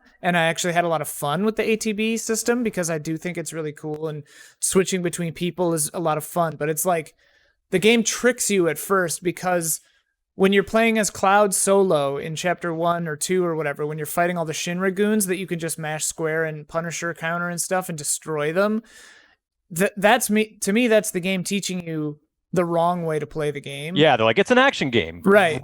Rolling is like useless in this game. That's my biggest complaint that I had, and that was the biggest hurdle for me too, was learning that. Yeah. Well, blocking has some uses. Yeah. But there's some other things that have to be tacked onto it, I think, later. Animation lock. Specifically, rolling. It never used, like, you think it tricks you into thinking it's more character action, very action heavy. Yeah. And when there's a lot of action going on, it doesn't register like that. It's not coded that way, where they're like iframes. You have invincibility for like a few frames here while you're rolling. No, there are things you straight up can almost not dodge no matter what you do, and you have to block and or switch to another character so the AI blocks it more efficiently or whatever like that. And that was one of the hardest things to learn on my first playthrough. But like as Ian said, once I knew the rules, I did do a hard playthrough, and was definitely more challenging. I like the challenge on hard. A lot of the rules they impose, and like more AI, and bosses have like stronger AI patterns. But once I knew how to play within the system of rules, it felt much better. I like that challenge, and it clicked with me. I do think the game's fault is that a few times it does not early enough teach you these things. And like, they have an avenue for that. They have the Coliseum, the VR missions. The VR missions specifically. They should have like had some of those at the beginning, just like, let's get you warmed up with combat or something. I don't know how story-wise it would have worked in the slums having a VR machine. Right. I mean, Chadley. with the VR fights, it's like, here's some VR tutorial stuff. Go through it. They have loads of menu text to explain all this stuff, and they do show you a nice little video of how it looks in real time. But for people like me, I need to experience it. I need to play it and do it in real time, and like, tell me I did it correctly. Like, okay, I get it. It clicks now. Even some other weird stuff like the breach materia, whatever it's called, subversion. Subversion, or whatever. Yeah. Like, there's that one enemy, the monotype type Mark II or whatever, that has it has a barrier unless you hit it with magic. But breach doesn't break that barrier. It breaks the spell barrier, but not that barrier. This is the weird thing, and I think that the assess material is interesting. Yeah, if you assess it just says. But you have to bring up. So they give you these debuff and buff icons, and as someone who plays like MMOs and stuff, like, it takes a long time to become acclimated to those types of what they actually mean. Yeah, and their design choices for some of them aren't always clear. Yeah, I usually stop even paying attention to them. So like, if you don't bring up that enemy specifically, it says it's casting barrier or has barrier on it, and then breach says breaks through barrier, but it doesn't on that one. You can't use it. Each enemy has like a lesser and greater resistance, and in like invulnerabilities, it might have listed that. It might have that with the icon saying it's actually like example is right. One of the most infuriating fights in my first time was Rufus Shinra, because I was just like, oh gosh. Thankfully, the way I figured it out was just like attack him when he was reloading, and that's like the desperate way out. That's not the best way to do it, but like I didn't catch on the assess that like you can literally use stop. You can use time materia on him and stop him, and he just do it. But also, when I found that out, I didn't read that it's a lesser resistance. I mean, it doesn't guarantee each hit will work. So I was like, it worked the first time. I went in there, did some damage on my hard mode, and then the second time I tried it again, it didn't work. I'm like, wait, why did I get hit? I'm like, oh, it's a lesser.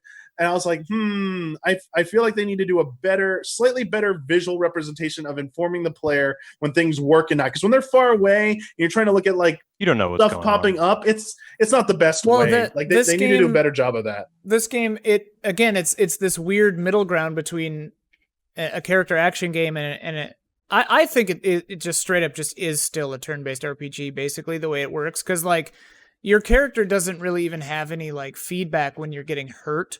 The motorcycle sequences are a big example of this, where like it barely even, like your motorcycle might go a little crazy, but like you barely even react to taking damage in fights. I looked down at my health bar at one point and it was at like 1/4. I was like, what happened? When did I get hit? that happened to me like a lot, where I was like thinking I was wrecking shop, and then all of a sudden I look down at my health bar and I'm like, oh crap. I'd like to bring up good, a little bit of a comparison. So what you were talking about, how the game doesn't teach you maybe the best way to play.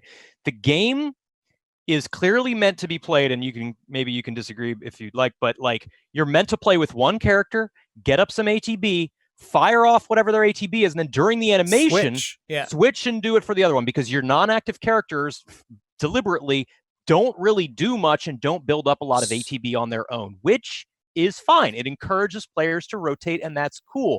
But for the player to figure that out, there's no in-universe explanation for that, because there's no reason why 2 party members on your team wouldn't be going all out trying to win the fight. If we compare that to another one of my favorite RPGs of all time, The World Ends With You. The World Ends With You on the DS has you controlling 2 characters more or less kind of simultaneously, but you couldn't really do both at once. In that game, they had an world, they called it a puck. It was like a light puck, and it would float down from the top to the bottom of the screen occasionally. And what that puck said was, hey, it's time to switch to that character, because if you fight when you have the light puck, you get a damage boost. And what that is teaching you to do is switch between them at appropriate times. In this game, even though that's the right way to play and you can figure that out, you have to think about it meta. You have to think about not in universe. You're like AI. Yeah, I love ATB that. gain. I love that. Yeah, but I love that this game doesn't hold your hand. Yeah. Learning the strategies was so awesome. Like I get some of the criticisms, like the limit break shit. That is so annoying, or like not having the proper materia and just straight up having to restart the fight.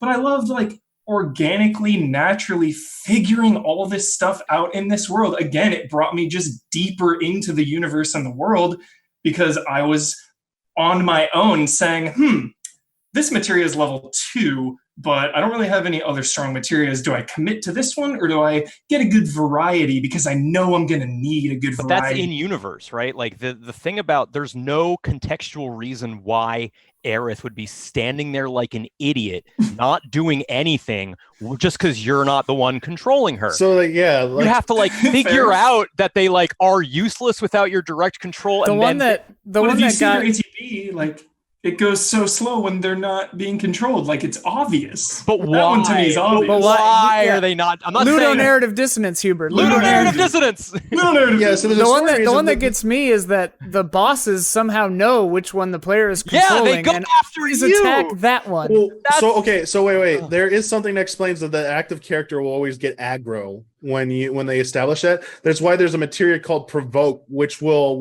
even when you're not controlling that character, they will take hate off. It only applies when you're below a certain threshold in HP. So I think it would get a little. So there's definitely ways there's even ways within the current system to kind of cheese things with range characters to buy time. It's a viable strat to, like, if you bring Barrett and Aerith and have them spread out, you can make like a triangle formation where you can keep toggling between them. But I mean, so listen, I understand your complaints. Like, why are these characters not attacking all out, like, and building up the ATB? But there is an in-game thing, and there are certain materia, these ATB skill materia and Sagger Master and all this stuff that are meant to be applied to certain characters that will, while you're doing stuff, you said the whole thing is like they want to encourage you to switch between characters. Actually, I don't think it's about toggling between characters every time. I think that's like the opening salvo of the game, like, to understand, like, play it this way. This is how most people start trying to play the game, is switching between characters when you do an action or you do a skill. Let me switch over. What I think the best way to play it ultimately, at least for me, was, once this is like the end game meta, I feel, is that you equip these certain materia that reward you for doing different things, not spamming the same thing. The skill master, if you pick 3 separate actions, you have 3 party members. If you get them to do 3 things, it increases the ATB build of everybody. And as you're doing that, like each enemy, that description is poor. That's the opposite. You're not supposed to worked. attack. I get this. This is I'm admitting that there's a problem with this, but I'm explaining. Once you understand it, I want to explain the beauty of it. That it is really in depth and good. Is that you are supposed to do you're supposed to use your characters in very clever ways. Like each battle has a different approach, but each character also has a very specific use, I think. Yeah, like opening with Aerith's thing, like that. I open every fight with that. Right? Put the circle down. Okay, now switch to cloud build. So Arcane Ward is that very like Aerith is very powerful like that. I think the thing is like I learned to like open with Cloud, basically build up meter and do something with him.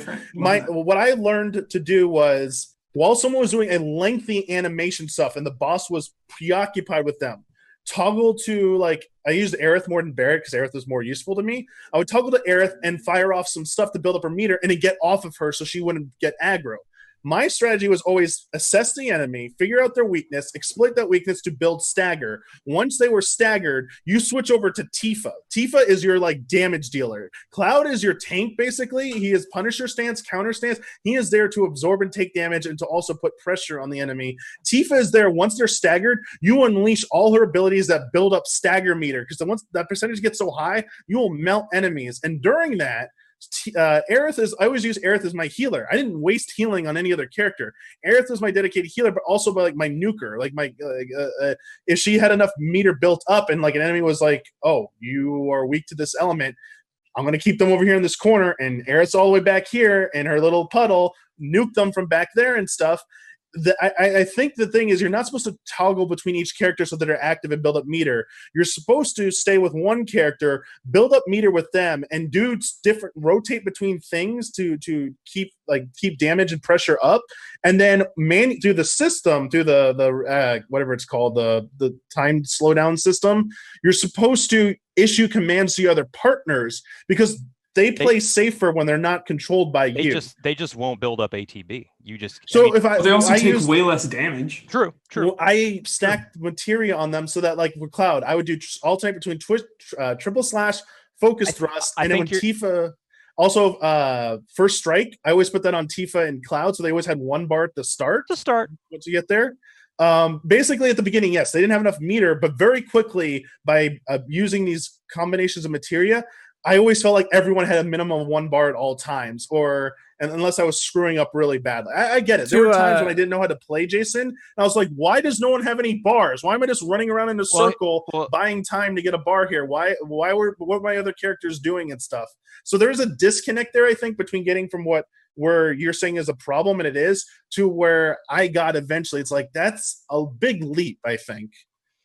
Yeah, and I just want to say that like a lot of those strategies are really fun to figure out, like using Aerith's Arcane Ward and like Cloud's Punisher stance. I'm calling those like in-universe strategies. What I call not fun and exploitative is like your triangle strategy, like sitting there arranging characters in a triangle because you are exploiting a weird like in-game explanation of why an AI might choose to attack someone. Like that to me isn't good. But coming up with strategies like using the materia the way they're meant to be used, those are great. I don't have a problem with those at all. And I'm just saying that those should be the strategies that the game homes in on and focuses on. And the other stuff, the like weird animation lock and AI choosing who to attack, that stuff like is wonky. To segue back from specific combat stuff, something I think the game did well to get you to use other characters and to get you used to other characters in both the gameplay and story kind of sense. I liked how it switched you between protagonists in different parts of the game. I don't remember if the original did that to this extent or not, like playing as Barrett in the underground lab and stuff. There are parts where you play or kind of forced to play as other characters. I did like those parts. I remember that a lot. But what I liked about that and why this relates to what we were talking about with combat is like I didn't appreciate Barrett's efficacy in combat until the underground lab part, when I realized like, oh, if you're playing him in this way, and especially once you get Maximum Fury. I was about to say Maximum Fury. Yeah, I was about Maximum to say Fury that. is nutso. But like that's what made me realize, like, oh yeah, every single one of these characters, because up to that point I thought Barrett was maybe like the weakest one, and I was like, oh, I was just doing him wrong. Like he's really fun, he's really great to use. That part of the game felt really different because you were just shooting everything and stuff. And then Cloud had it was like a Gone Home level of meta, like player read, where it was like Cloud saying, yeah, I just followed the bullet holes. Is like in Gone Home when there's a letter from your parents saying like, stop leaving all the lights on, you're as bad as your sister, who's like your player character, you know? And like the player, obviously you've been leaving all the lights on in that game. Like it just felt like a smart little read. But yeah, I thought that those were really good moments to teach you different characters and get you more into their character too. I agree. World. I like that was a good decision for sure. Real quick, Jason, one thing I would like to see going forward, to maybe improve some of the situations we came across, like with this, if they're looking for ways to improve combat, and like I think they need to add formations. I think that would actually be a helpful thing. Like, I don't need starting formations, gambit, starting positions, like gambit. Like they need. I thought there would be gambits in this, but I was thinking there. Yeah, I thought some of the materia might end up being like gambit style, because there are one or two that auto feel cure. like that. Yeah. I'm glad there's not auto cure for sure. Please no. I do think that they need to lean a little bit more heavily on that, because that might alleviate, like, hey, why aren't they being more aggressive? You can maybe set the AI, whatever way they want to do it, to be more aggressive and let them take more damage as a consequence. The trade-off is they will pull aggro or hate or get attacked more, and that's something you have to deal with. That's the strategy you want to go with. They just need to offer that and explain that as an option to you, versus figure out this meta on your own, like, you know, or read it online how to do it, because that's two different things. And I do see your problem with that for sure. Yeah, and again, like I liked the combat. I it's just at the end, I love it. I just think there are just these little tweaks that they could make for part 2, just preventing like wasting a limit burst, and make block a little bit more reactive, and do specific situations where like roll dodging like kind of works, but not always. Like take damage, take some damage. It's an RPG, you're gonna take some damage. Like I think the core combat works. I think they don't need to like redo the combat. Oh no. I just think that there are just little quality of life things and interesting scenarios that they can put the player in for part 2 improvement. And I'm excited to see that improvement. I really am. Yeah. Aerial combat, they do it. They need to refine aerial combat. Though. Oh, aerial. If if they're looking for something to fix, they should do some tweaks there as well. One last tip for combat for anyone listening. I know it's a pleasure to watch these limit breaks play out. They're very cinematic and awesome. Switch away and build up meter with another character. Don't even initiate it like as the character. Like terrible tip. Nope. Nope. Watch build those up the meter. breaks. Build up the meter. They're pretty. Nope. If you want to win, Huber wants to watch the cutscene. I'm watching those limit breaks. Huber has one an actual advantage truth to what Huber's saying. Limit breaks can whiff, not like transition. That's what I was going to say. They can straight up whiff if you issue it from another character. If you initiate it with the character you're on and it starts the cutscene of it, and you switch off, they will all finish landing. But if you if you issue it too far away, you can whiff. They'll miss. You have to issue it from the character and let it, and if you let it play through the entirety, if it makes the first hit, all hits will land. Sounds like Huber's right. Sounds like you just got to watch all those cutscenes. So you have to watch smart. The beginning. But I mean, you shouldn't. Limit break should either be a desperation thing, like you're getting your butt kicked and you just need to like do something to turn the fight around, or you should be using it when they're staggered, because that's when it does the most damage. Like you do limit break, or you use Ascension to stagger them. I've used it to stagger. I mean, it can stagger, but do it during it. It does the most damage. Shout out to the Hell House announcers for calling out Aerith. Oh my god! I was like, yes. That was so good. The King of Dragons has blessed us with his presence. Love that fight. The fact that they shouted out every limit break and every summon. The fact that Aerith and Cloud were these two like legendary arena champions. God they damn, go from like don't good. Die please to I don't even care about the money, just win. I just want you to win. Team Cloud and Aerith. This takes me back around to something I wanted to talk about when we were talking about Tifa, and how sort of sometimes there was a little cognitive dissonance about her like persona and how she was handled in the gameplay. I think Aerith is a really fun character in this, and I know that she was more or less like this in the original, but I think they kind of dialed it up and honed it a little better in this one, where she does feel like that sweet innocent kind of person who also doesn't take any shit, but who like the way that she manipulates people and like gets her way and the way that she behaves, like, yeah, because I had the Aerith cutscene in the end of chapter 14, and I remember thinking, I'm like, what, did you play Final Fantasy VII before? Like, you like know what's gonna happen. Yeah. Like she clearly knows. She did. And yeah, and like she clearly knows what her fate was from the initial game. She knows and the stuff. plate is gonna fall. Like, Yeah, Tifa's she like, what aren't definitely you knows. telling me? She knows. She knows everything. And like I think that the way that they characterized her and wrote her is a cool mixture of that, where it's this sweet person who's a little innocent, maybe doesn't have like was raised in a lab, but who's also super world weary. Because she's gone through these events. Yeah, and so I think that her character I really liked. I loved when she dropped profanity for the first time. Shit. When she slips, shit. I'm like, When did she do that? every character. She's climbing a ladder. When she's climbing a ladder, right, and right, she's right. like joking about how she's good enough to I'm not be a damsel soldier. in distress. Yeah, And I don't need then your she help. Slips, she Shit. goes, shit. She was just fun to hang out with. She's Yeah, I great. liked Aerith a Like lot. all of her quests, after that you meet her and you get to just be in the open world and do side quests and stuff and just hang out with her was just such a pleasure. Aerith and Red 13 and Jesse, Biggs, and Wedge are the only people in this game I think I'd want to actually hang out with. Like, I don't want to hang out with Barrett or Cloud, certainly not Cloud, and probably not Tifa. Sure as hell don't want to hang out with You'd her. hang out with Tifa. Shut up, Ian. I mean, I'd hang out with Tifa.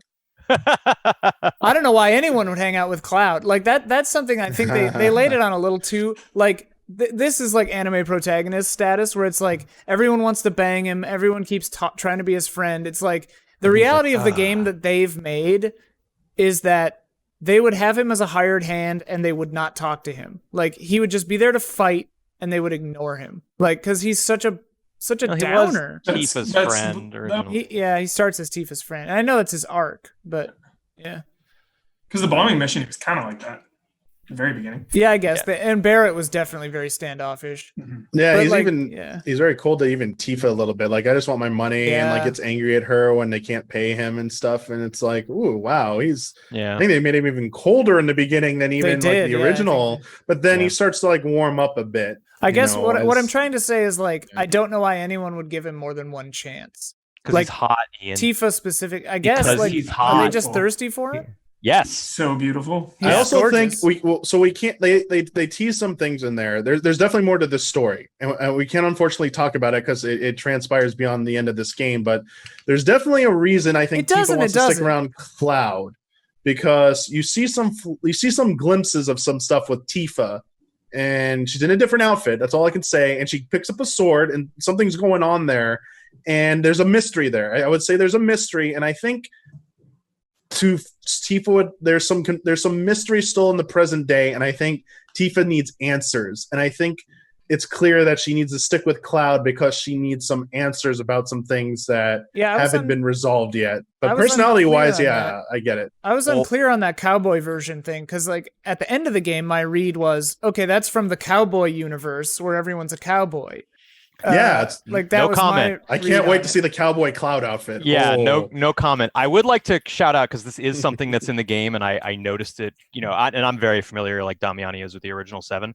Cloud comes into 7th Heaven for the first time, and like I forget who says it, but someone says like, "Oh yeah, it's like it's been 5 years, right?" Right. And then they show Tifa, and she has an expression on her face, like a little confused, but she doesn't bring it up. And I'm not going to say to anyone like exactly what that means or why she did that, but like that little moment is something you can do on a PlayStation 4 and not on a PlayStation 1. And I really loved that moment because it gives the player like, okay, that's a little weird. And it kind of embeds it in your mind a little bit if you catch it.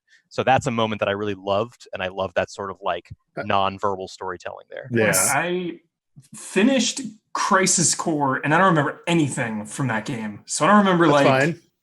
I You don't remember know. someone slicing a cannon and it falling into the ocean. That's I just like you guys are talking about like alternate dimensions and shit. That's in this game, Hubert. that's in this game. That's Hubert. in this game. like. So let's talk about this. Let's This talk is about the game. this. This is fair. In the Yeah. in the game, Huber, So Sephiroth did opens the like Virgil-esque Devil May Cry. Yeah. Well, here, did you portal. scan anything? Did you scan anything in that area? Did you scan the enemy and boss in that area? Because the description says that those three Yeah, the three enemies. Yeah, They yeah. their description says entities far from a future. future timeline that have come back.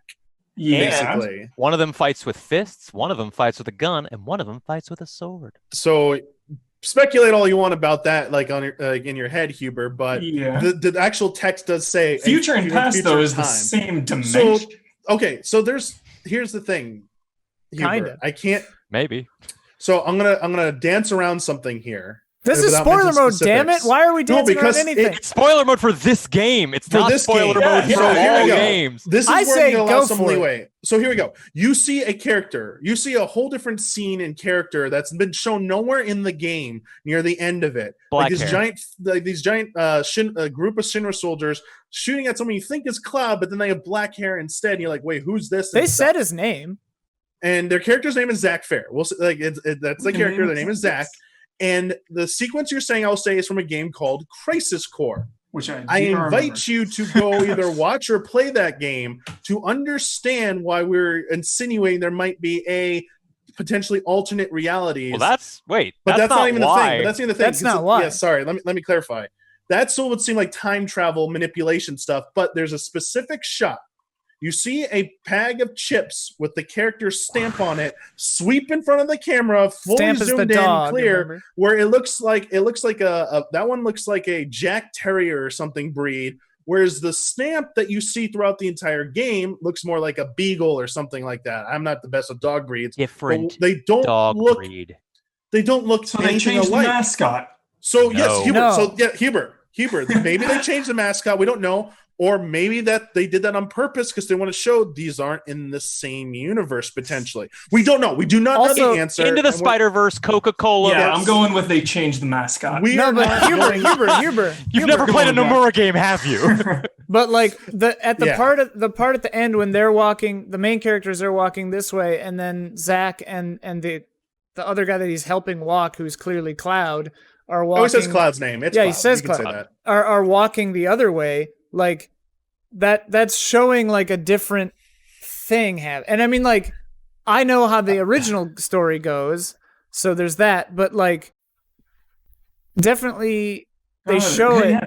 I guess So- because my read was just like, oh, this is the past. That was it. So That was- there's a I lot. just read There's a lot that. of ways, Hubert. There's a lot of ways to Yeah. read the scene Ian's Interesting. talking about. I understand people with more knowledge who have played the original game and played the other compilation Final 7 games definitely have more of an inkling of what they think is going to happen. But I think they're also painted by a little bit of bias as well.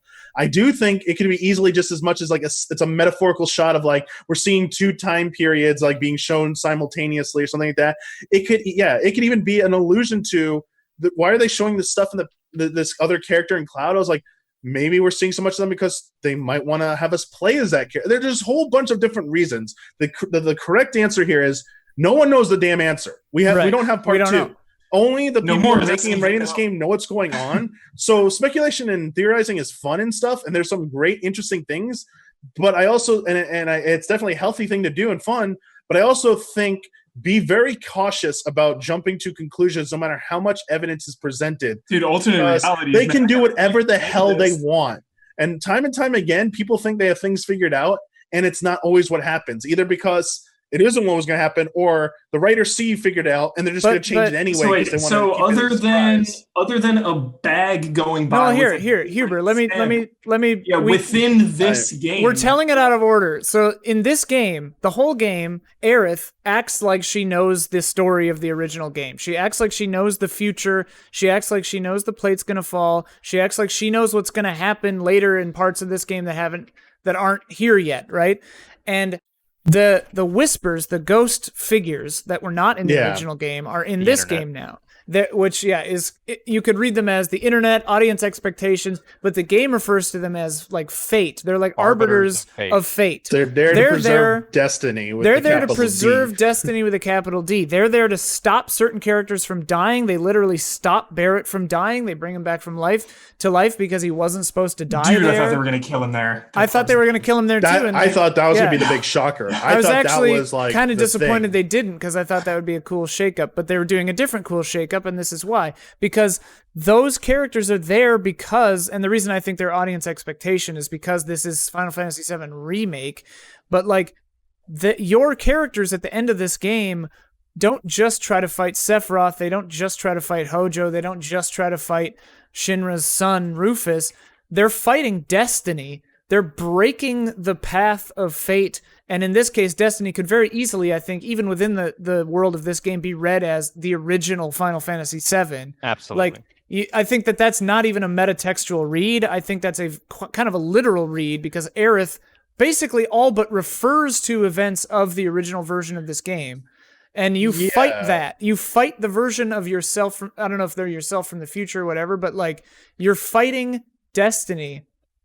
And Sephiroth, I think, within the read of this game, I think Sephiroth wants you to, because Sephiroth and Aerith both know how things wound up before, and Sephiroth wants you to change fate, and maybe, I mean, I didn't even think about the weapons of these whispered bosses, but like, maybe that's meant to represent future you trying to stop you from doing what you're doing right now. I don't know, but like, I think absolutely. Yeah, you're definitely you're fight. Basically, I can't say something. Sorry.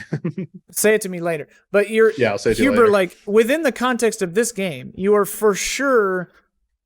Basically, the final boss of this game is the disc 1, disc 2 act break of the first game.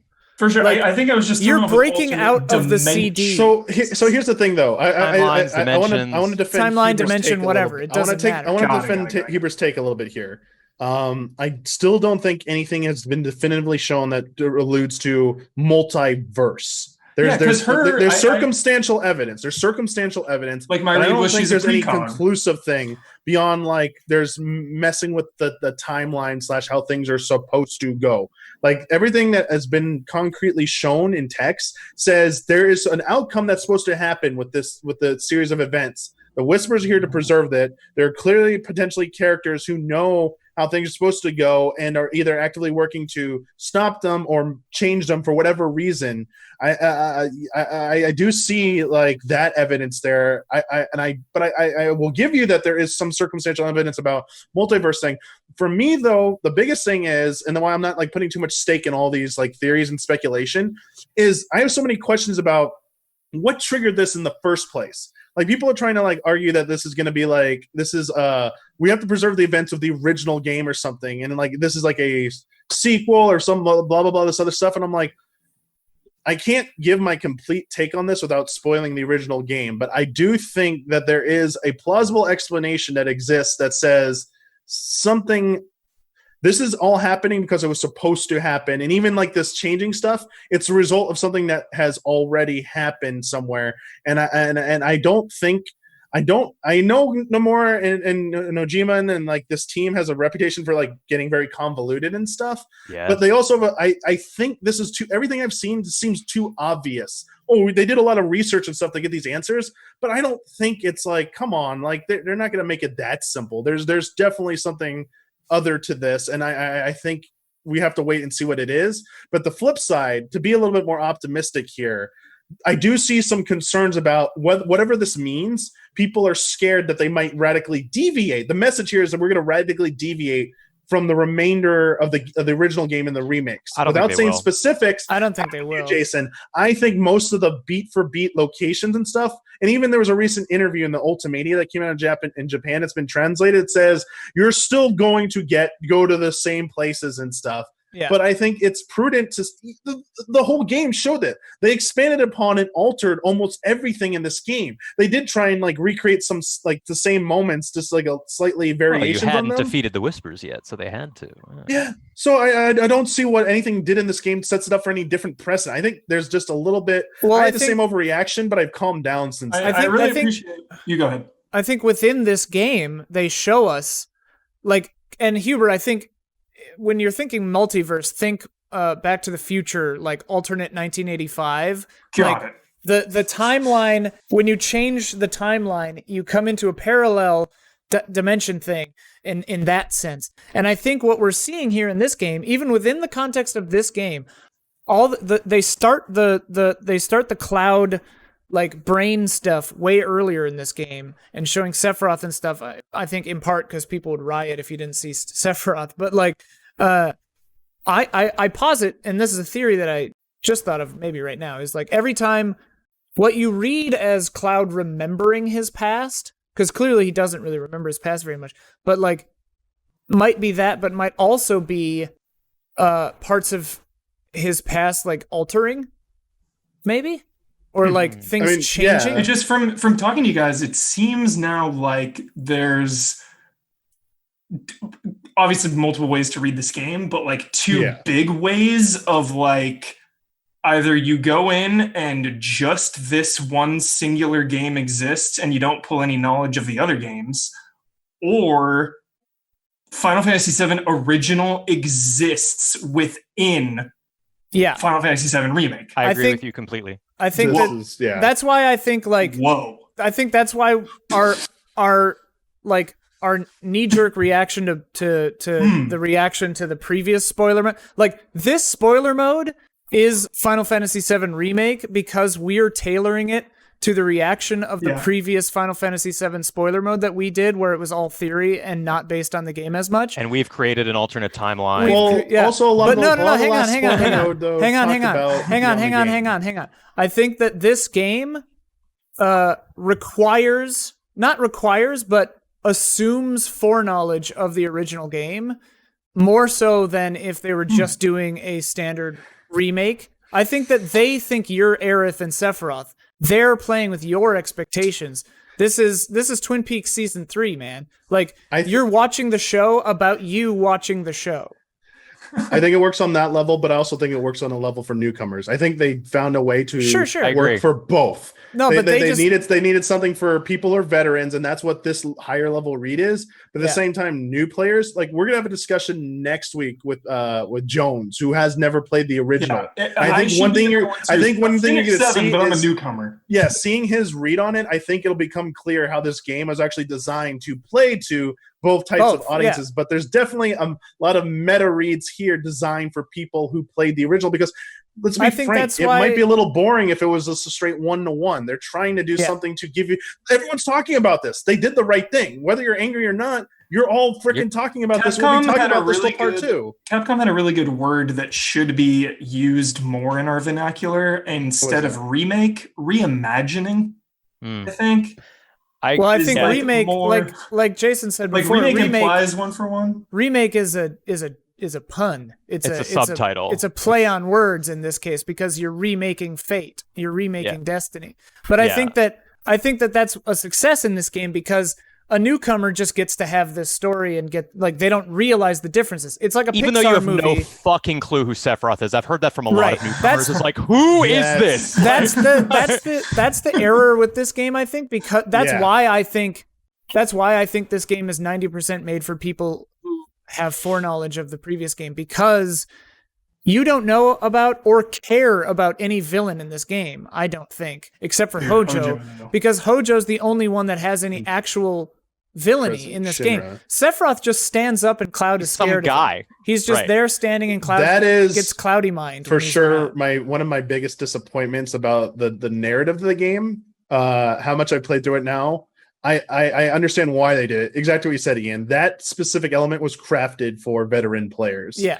But on the flip side, to a newcomer's perspective, and just looking how the original plays out, it doesn't. I mean, he's the not original scary. game, he wouldn't be scary to it. It's like it's too. I get it. They want to establish this because they're doing for the long play here, but at the same time, it comes off across. I think it's only going to come across as confusing. I expect Brandon to be like, "I get it. This dude's some big bad dude and stuff," but like, what the hell is he doing? Like, I have so many questions about this guy, and to be like, I think the one thing that makes no sense to have so much of him in this. The one thing that probably will assuage that a little bit is I think even people who don't know, I think you'd be hard pressed to find someone who'd never played Final Fantasy VII 1 before at all, has never seen Sephiroth or Cloud, and doesn't know that this game is a part 1.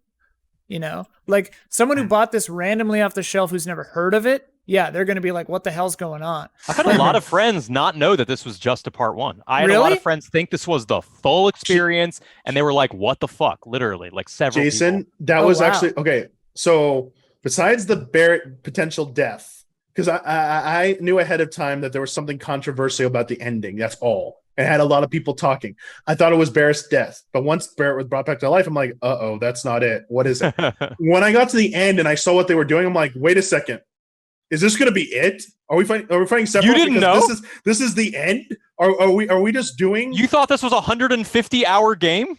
No, like, I knew there's gonna be other parts, but like I thought maybe they lied to us. I was like, wait, maybe there is. Wait, is this gonna be the end? Are there gonna be no other parts? Was it all a lie? Is this the end of the whole game? People would be so pissed. Oh my God. I was like, and I was like, this might be why people are so pissed because it ends here. I was like, holy shit, here we go. And I was like, okay, they didn't do that. I was like, well, are people like, pissed? Man, some people are mad at the ending. Some people don't like it.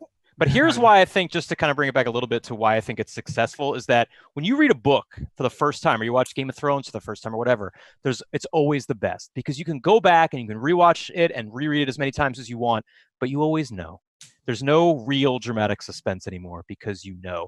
And playing a beautiful Final Fantasy VII, perfectly accurate remake would have been fun and nice and beautiful and great, but you would know and there would be no dramatic stakes. Now, even if they don't deviate much or even ever, they could go through the exact same story beats, which I'm not going to say because those would be spoilers from the original 7, but dramatic stuff happens. And now there's just that little bit of doubt. Yep. Now you know it could change. It could be different, even if it doesn't.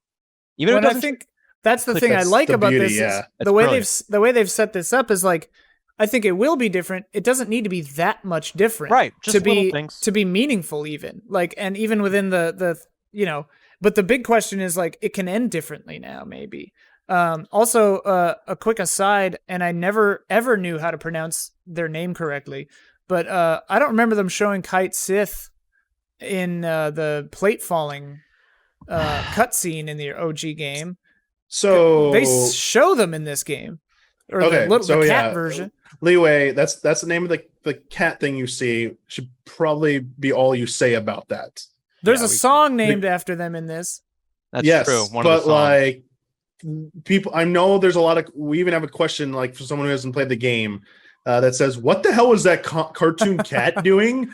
Like, it is pretty out of nowhere. It's out of nowhere. It's out of nowhere, and that's 100% for veterans right there. Yeah, I mean, that's a veteran thing. I played 7. I don't really even remember. I don't remember where you meet them. I don't remember. You will find out. Yeah, I do remember my favorite. Finding out stuff probably in the next part. My favorite stuff is coming up though. Like, is after Midgar. You hope it's coming up. Well, yeah. I assume it's coming up. Speaking of questions from patrons, Damiani. Yeah. Should we take some? We have a lot of questions. I mean, there's some topics we haven't talked about, but like they're going to come up in these questions. So I think it's a good time to maybe go through some of these. Thank you to everyone submitted a question. We had about 100 questions submitted through here. Wow. I'm going to go in order. Before 2 a.m. is my heart out. Before we get into this, should we say like lightning round or something? Because this will be a 5-hour video. Yes, we're not going through everyone's questions. Okay, it is 7:15ish right now, so we've been at this for just under 2 hours. Yeah, I will give this about like 30-45 more minutes ish. I think 8 o'clock. 45 minutes from now will be our cutoff. Okay. So we'll go through as many questions as we can. And if we already answered one, I'm still going to read it just to say, hey, thanks for your question. But I'll be like, we already answered this and stuff. So the first one's just a comment about, and thank you for doing this. But the first real question's from Josh Wilson. Is Johnny the best character?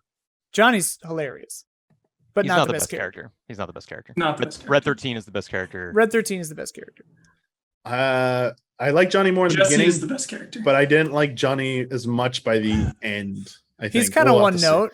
I mean, on purpose. It was a little played out. Yeah, it was a little played out. I think that's the joke with Johnny, though, is that it's funny to see how they won't learn. Like they evolved a character from the original who was pretty much just doing the same thing into something more meaningful. That was kind of cool. Yeah, that came from Josh Wilson. Next one thing. I think just thank you for doing this again. Okay, next question from Alonso. What's your take on the arrangements of classic FF7 soundtrack and on the new music composed for the remake? Good stuff. 10 out of 10 battle theme remix when you're doing pull-ups. Yeah. Oh gosh. I love the score is incredible. There are a few like the new Hamauzu stuff, like the highway, the like crumbled highway, like that theme. It feels very Final Fantasy 13 to me. It didn't Crazy super match. bite, yeah. Yeah, it didn't super match, but Oh, sorry. I know what you're talking about when you're going through the collapse with the highway, not on hand, the with bike. the robot hand, The hands, yeah. One Winged Angel / Sephiroth theme was kind of a letdown. Probably because it's been so overhyped, maybe, and I've heard it. There's been so many times. rearrangements of that over the years. Yeah, I didn't like this. Still, when it hit though, it hit. There's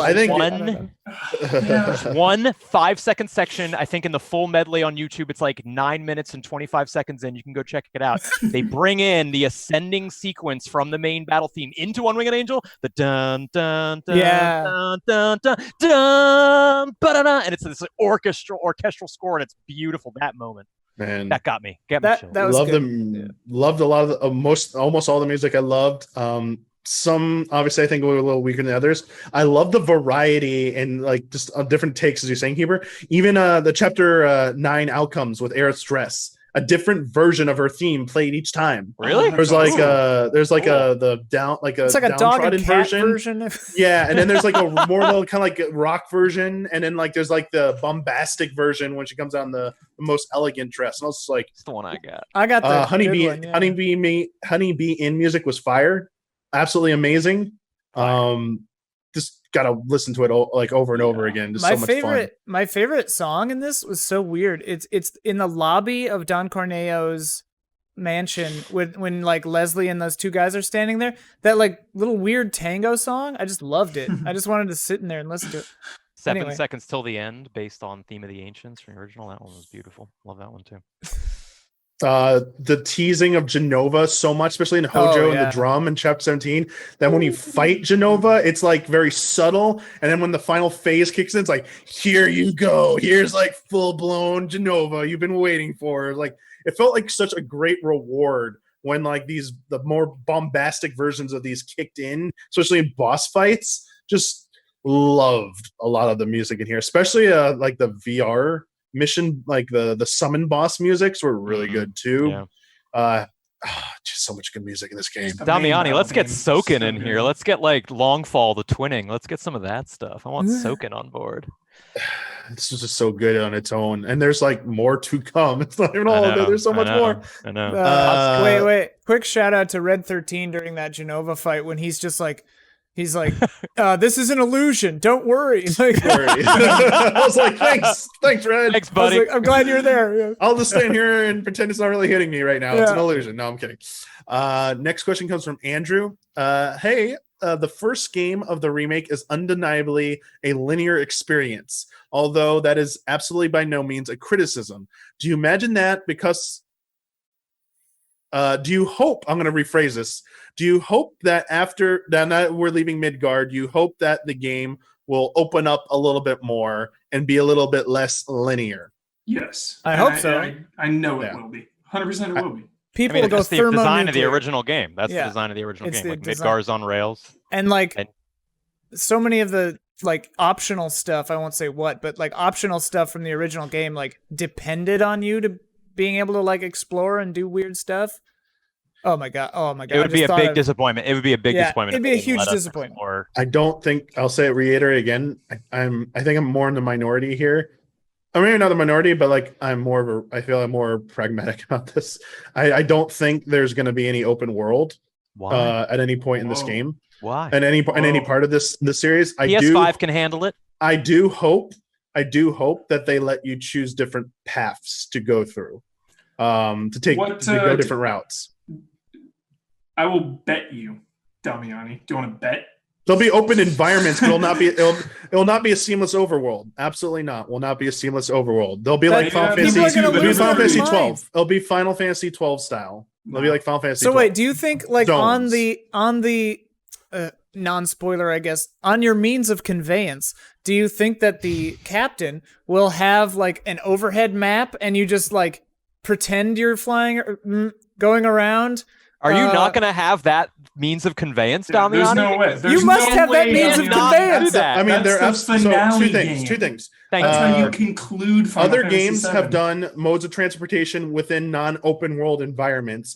Past games have done chocobo riding across fields that are like large zones, but not a giant seamless world. Those do exist. 7. I know what you're specifically references. I have an idea for how they will do that when they get to it.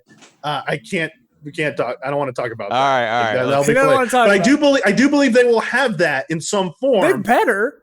I just don't think it'll be a have to. seamless And that open theme world. is one of the best themes in the original. Oh yeah, that theme theme is so better be good. there. That theme better be there. How are you There's gonna? there would there. be too much backlash. It's part of the identity of I the agree. game and the series. There's no way. Well, Final and- Fantasy So I VII think like doesn't they'll go be open like, world. okay, you could see like from Midgar, you could see in the opening it's surrounded by a bunch of rocky desert area. So like let's like that. I don't think it's gonna be like seamless overworld. We can talk about that much. Like where you're going to your next destination. I think it'll just be like an MMO style environment.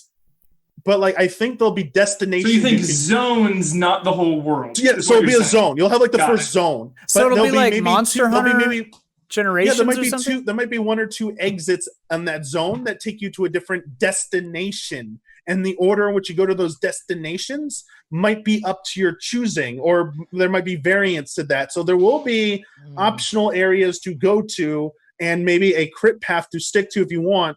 And there'll be larger open environments for you to like feel like you're exploring, and Well, it's we not know- like just like paths. We But know they're I still don't gonna. think you're gonna walk around a giant like field and then seamlessly go into like say a cave and then like come out and it's like another seamless like world map area. I don't know. We're not Mhm. getting that. No Mhm. way. But No way. Damiani, This will take like 5-6 years. they already maybe it will.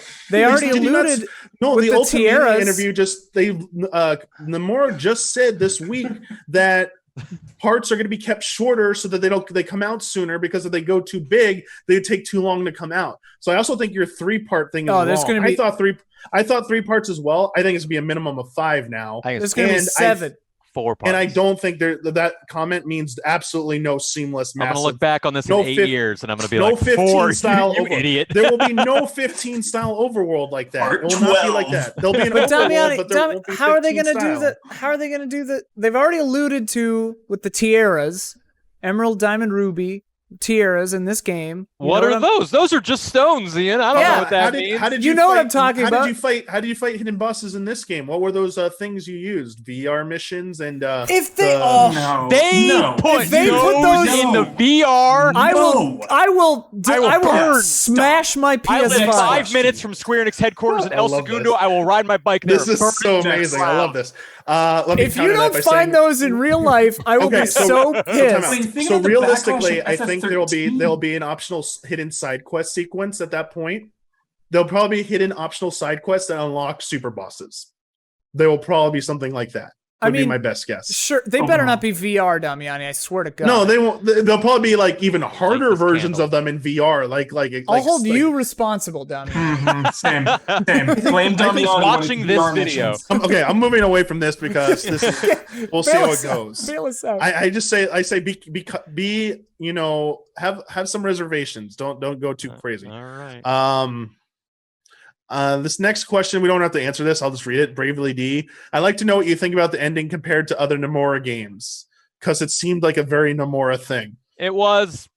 Yeah. That's it. I'll say, yeah, it seemed like a Nomura thing. For a second, I I don't- thought that the whispers were Organization 13 or something, and I was like, "Don't you do it!"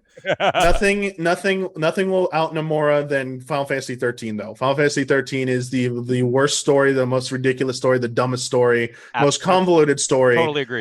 A sequel that had to have interstitials during loading, re-explain the original story and retcon parts to make it make sense. So nothing will out Nomura 13 Final is a Fantasy disaster. 13's original story. Disaster.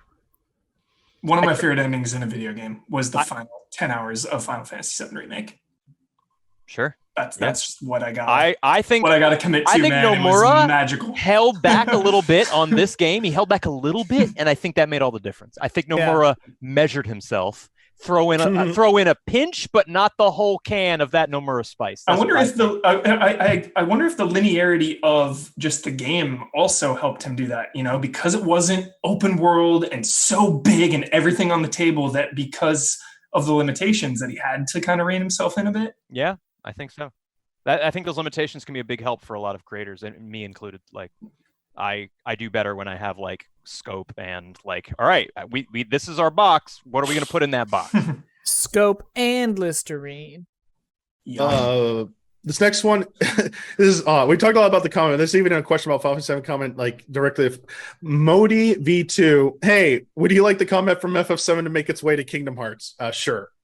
Yeah. Yeah, I really. We're not talking about Kingdom Hearts here, but yeah, it'd be nice. 7. I think it'd be cool to attempt. We already talked about the music. We gave our thoughts on the music arrangements, but Scott Boyd also asked, did we like how they did the use of dynamic changing? We alluded to a little bit of that. Like, I think we kind of spoke to that as well, that it definitely delivered a more cinematic experience even during real-time combat. Love dynamics. As Jason singing earlier was perfect. I feel like that's a trend going on. Resident Evil 3 and Streets of Rage 4 do the same thing. Shout out. Nice. Shout out. The next one from Kamini342. What are your thoughts about Red 13's limited party member role in the game? Do you think it was misleading how prominently he was shown in the trailers, only to be inaccessible by the player? I think it's insane that he was shown in the trailers. I think they spoiled this game so much. I didn't watch the trailers that showed him. Yeah, I didn't see what he looked like until I played. Yeah. They show Cloud's dress on like their website in screenshots and stuff. Like, they don't care about spoiling this game at all. It's crazy. I was so worried. Marketing departments are unhinged. They're unhinged. I think because they're introduced so late, I don't think it was that problem. They actually do stuff. Like, if you do battle mechanics right, like the Arsenal fight, if you shoot the main cannon as it's about to fire at you and you disable it, Red 13 will intervene and stagger those floating flying things. Drone things. Yeah, the drone things, which is kind of cool. And other things will cause him to do stagger attacks. I know why they did it. Yeah, I do expect that, like, they should be playable. Hopefully, playable right at the start of part 2. I think they just were working on. It's a different type of combat, and they're like, "Hey, we already did 4 characters of combat. We just didn't have time." Like, also, I think it may have also part 2. It may have also shockingly been a pacing decision too, because you would have to. It would take like literally 40 minutes to spec out his weapon and like all this stuff. Get used to their combat and stuff. It's a lot to throw at the end. It's like that's not necessary. You're absolutely right. It would maybe just be. It would throw off the flow. Also, I think that like the way they heal you and make comments and stuff, and like they're a little alien still. Like, I do like how Barrett kind of like buddy copped with him like pretty quickly. Love their bromance. Yeah, but yeah, I think it makes sense. It's a bummer because I love Red 13 so much, but yeah. Yeah. Innis Rock also asked about the music, but I'll also add, they said, personally, Tifa's theme had so many fantastic rearrangements. So they were just asking us for like our favorite song. So they just want to give shout outs to Tifa's theme.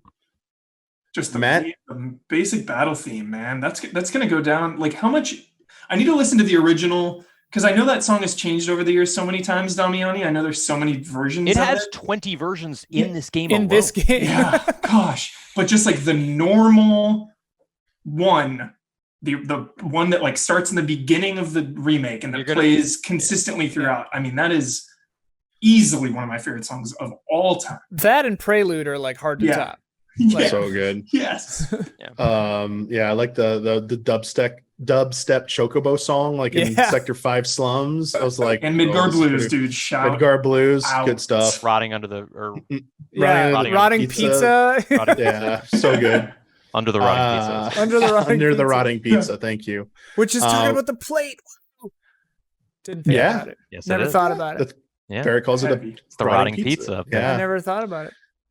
Matt Brookbank, we can't answer this question, but I'll read it. As someone who did not play the original, is it possible to explain the weird out of place cartoon cat that was upset when the plate fell without spoiling anything from the unremade parts of 557 OG? No. He's great. I think he's in Sonic Adventure. Yes, that's true. It's a Sonic Adventure crossover. Oh, yeah. Were they a trophy in Smash Brothers as well?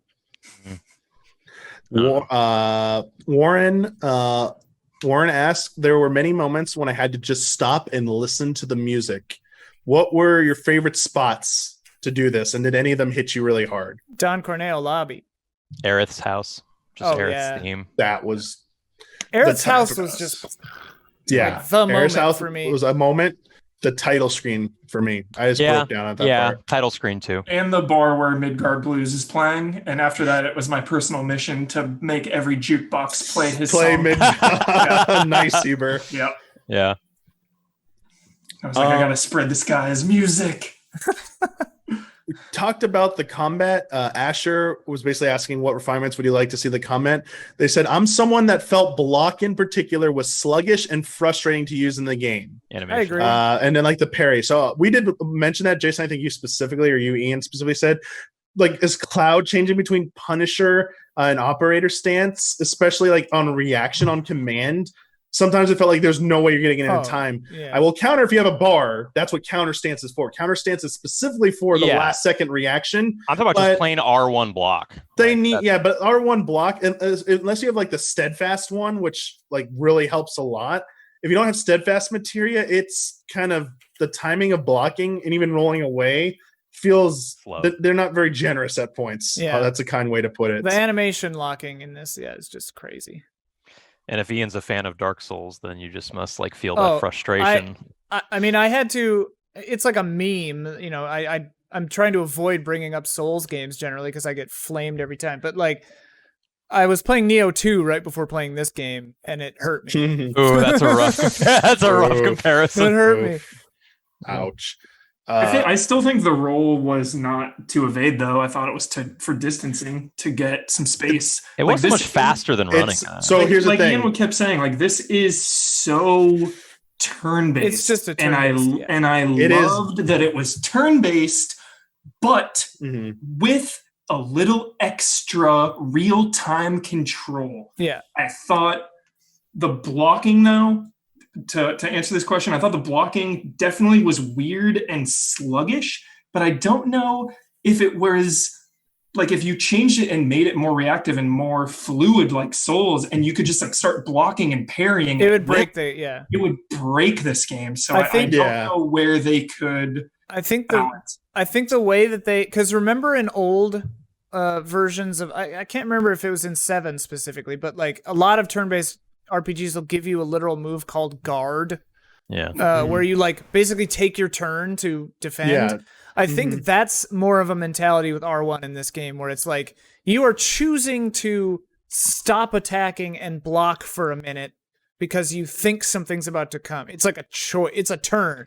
Yeah. My problem with it is that it's so slow that you have to guess. Yeah. Because you generally cannot see an attack coming and do it. So then you're holding block. And there were times where you'd hold block because you're like, all right, well, I just did a big attack. I don't have any ATB. I think he's going to hit me. And then you sit there like an idiot for 10 seconds and no attack comes out. And you're like, what am I doing? And then Murphy's Law, you let go of R1 and the moment you do, he shoots you in the face. And I'm like, you get like knocked down. You gotta get back up. You're just like, what? It factors into the telegraphing of enemy moves too, or like if there's enough, it has to be a big windup. Yeah, like it's funny because like the way that moves are telegraphed in this game sometimes is like you do not have enough time with this block, whereas other times it's 30 seconds because it's like a mechanic. So yeah, it's just not that kind of game.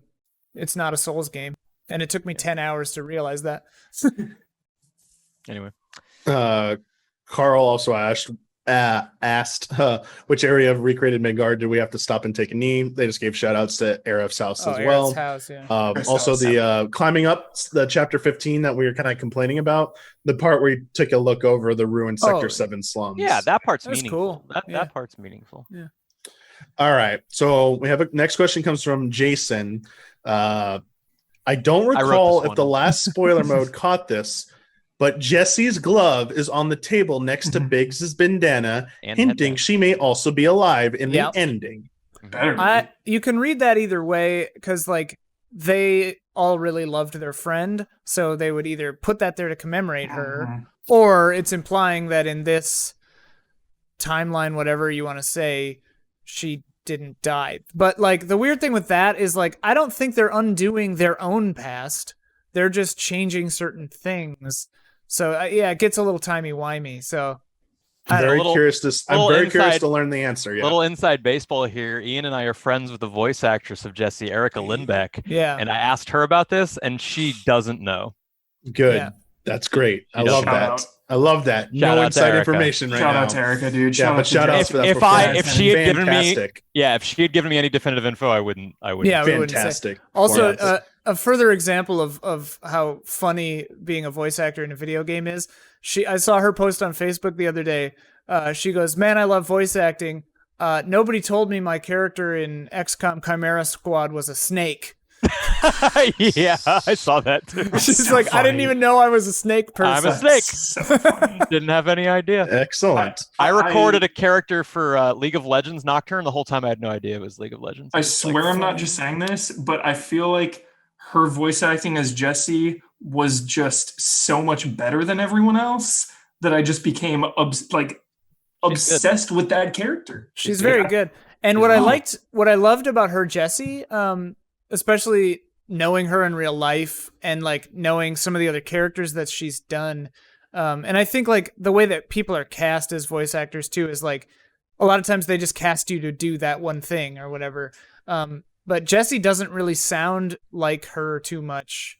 Yeah. And it's like a more sensitive kind of toned down version of Erica in real life, which is it was nice. It was cool. Like I found myself forgetting that it was her, which is not always the case with my friends that are voice actors, who I think are all good. On Mysterious Monsters, Huber. She was a contestant. Yep, Yeah, I she was remember. on Of Mysterious course I Monsters. remember. That's why I said I'm not just saying this. Yeah. I genuinely thought she was the best. Yeah.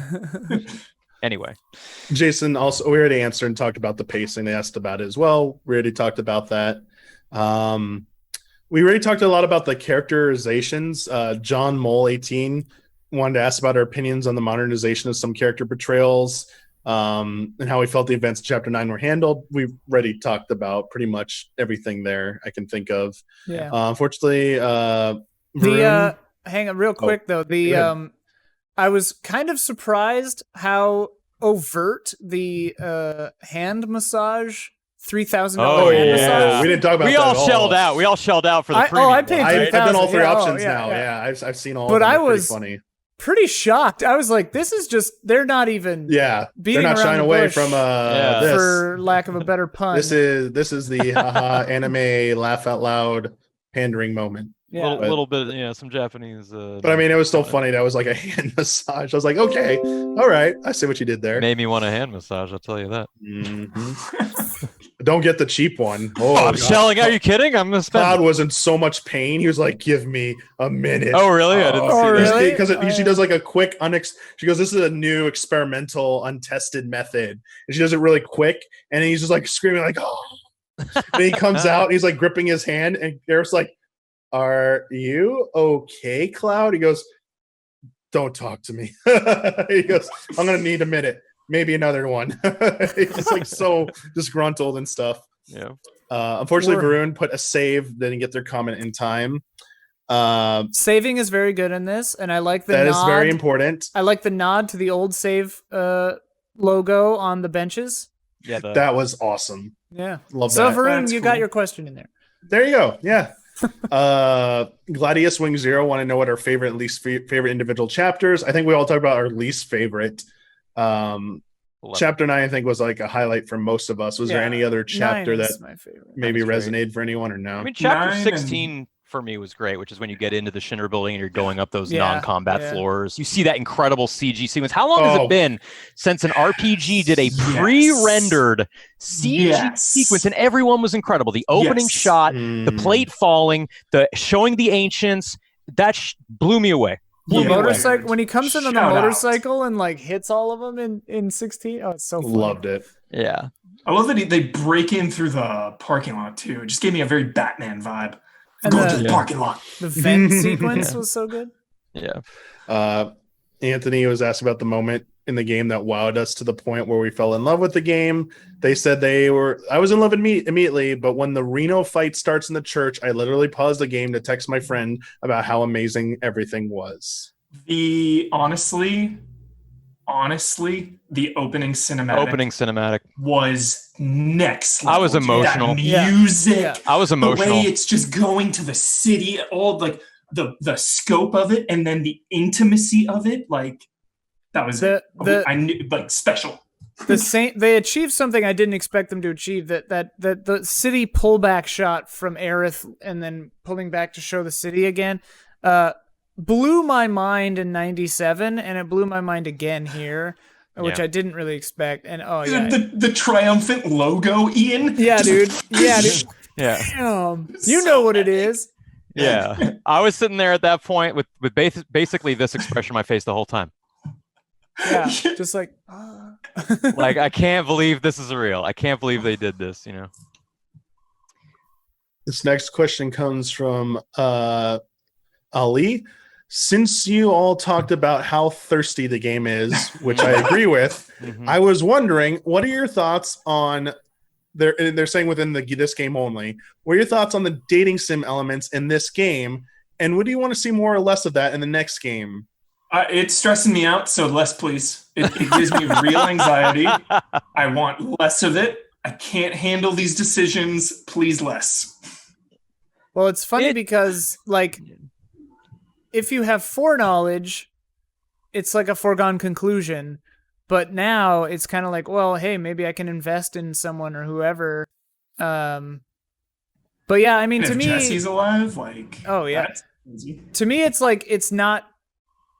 And I know a lot of people, this is what this game is about and for, but to me, it's just not. It's like not a part of it, really. Like, I just kind of want them all to be friends, kind of for their sake. Like, I don't think Cloud would be a great partner.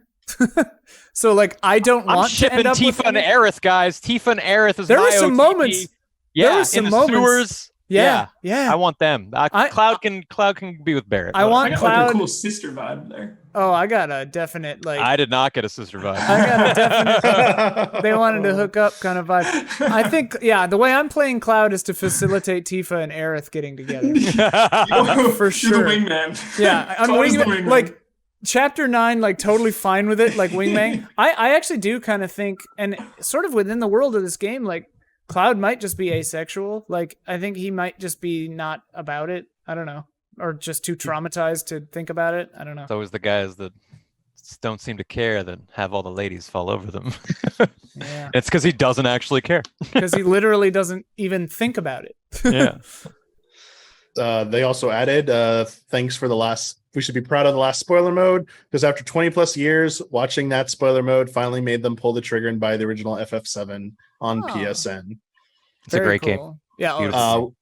Yeah. Holds up. I will say, Cloud being asexual, in the Tifa end of 14 scene, he hugs her back with so much intensity that she's like, Cloud, you're hurting me. But I think also that could just be like Cloud so starved for love and human. Or he's Mako juiced and it's like he can't control his arm strength. He doesn't know his own strength. There's that. Yeah. Next Mako question. juiced. Mako juice. He's got the juice. I believe it's from Kel. Mako. We already answered this. What was everyone's opinion about not making Red 13 playable in the game? It was answered before. I was like, oh, that'll be fun next time. Yeah.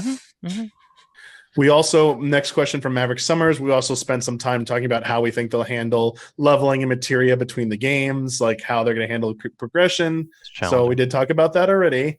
Passwords. Next one from Passwords. Definitely. Stage select. You'll upload your old save to a website. It'll give you like a hex, like 128 digit password that has everything. What game you did that? What game made you type in like 100? There was a game that did this. It might have been Golden Sun, actually. Golden Sun made you type in a long ass password. Yes, it did. Yeah, I think that was it. You just that was ridiculous. Just every decision is a hex. It's coded. It was coded. Yeah. Yeah. I remember Bring that. it back. I think it's great. Andrew, you got to work for it. Yeah. Andrew's question we did talk about already. The primary thing that comes to mind is if you guys think they will be trying to do an actual open world a la Final Fantasy 15, Let's or not if they get will into go that for again. an FF12 style zone-based map. You're gonna make Damiani. Or do you think the rest of the series will remain strictly linear? Huge open environments. Yeah. An open world to rival Breath of the Wild, like the likes of which no video game has ever seen before. Literally the size of Montana. Let me open up Unreal right now and because Maximilian dude is also the same mindset as you all, thinking it's absolutely gonna be a giant open world, massive open world. That's like gonna blow people away. You're probably right, Damiani. From a storytelling perspective and a marketing and a sequel perspective, like that is a way to be like, yo. Not only do I think it's not going to have that Huber, it's going to be zones. I also think you're going to have playtime in Midgar again in the next chapter. I bet you're right. I absolutely think they didn't spend all that time on Midgar just to not have you go back there. Well, and reuse those assets. The statement you're going to see some reused assets. Well, there were plenty in this game. The statement that you said about them saying they're going to put it out piecemeal to keep it from being so fast. If it is a big giant open world like it was in the first one, like that would be really weird then for the next parts of the game, because it's just like, oh, that thing that in part 2 was just an empty area is a town now, or like that. Exactly. That's my concern, is even if they do like certain, so they do show it. They absolutely do show the overworld and most of the overworld map in this game. There is a scene that shows the world, and it's clearly telling you the context is the world of Final Fantasy VII. You see most of the world map. You see your means of conveyance, if I recall. You see a northern continent. You see where Midgar is on like eastern continent. And you see a western continent.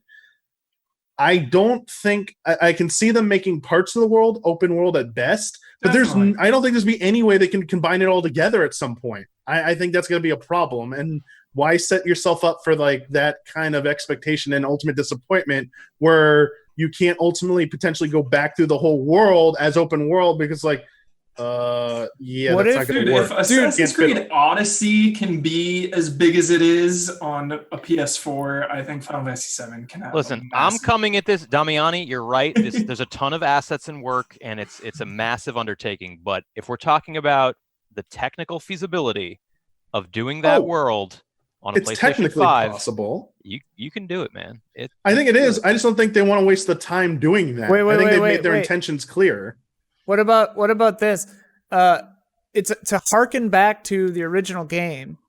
If you own this game on disc, you have to literally like put game 1 disc back in to the system, or you have to have it installed. We are beyond that. Ian, dude. It would be so funny. Please insert please insert game 1. I do have a hope and expectation that at some point in the future, you'll be able to go back to all these zones again. Like all the areas we visited in Midgar, they're still around. I hope, and I can't say with certainty, but I hope there's a way to come back to them and check them out again. Yeah, you put those assets in the install file. Yeah, I think they can absolutely do something like that at some point. But it's too crazy. This is hilarious because the next question from Daniel was literally about the interview in Ultimania about, do we have any concern about how closely what the future parts will look like because of Nomura's statement?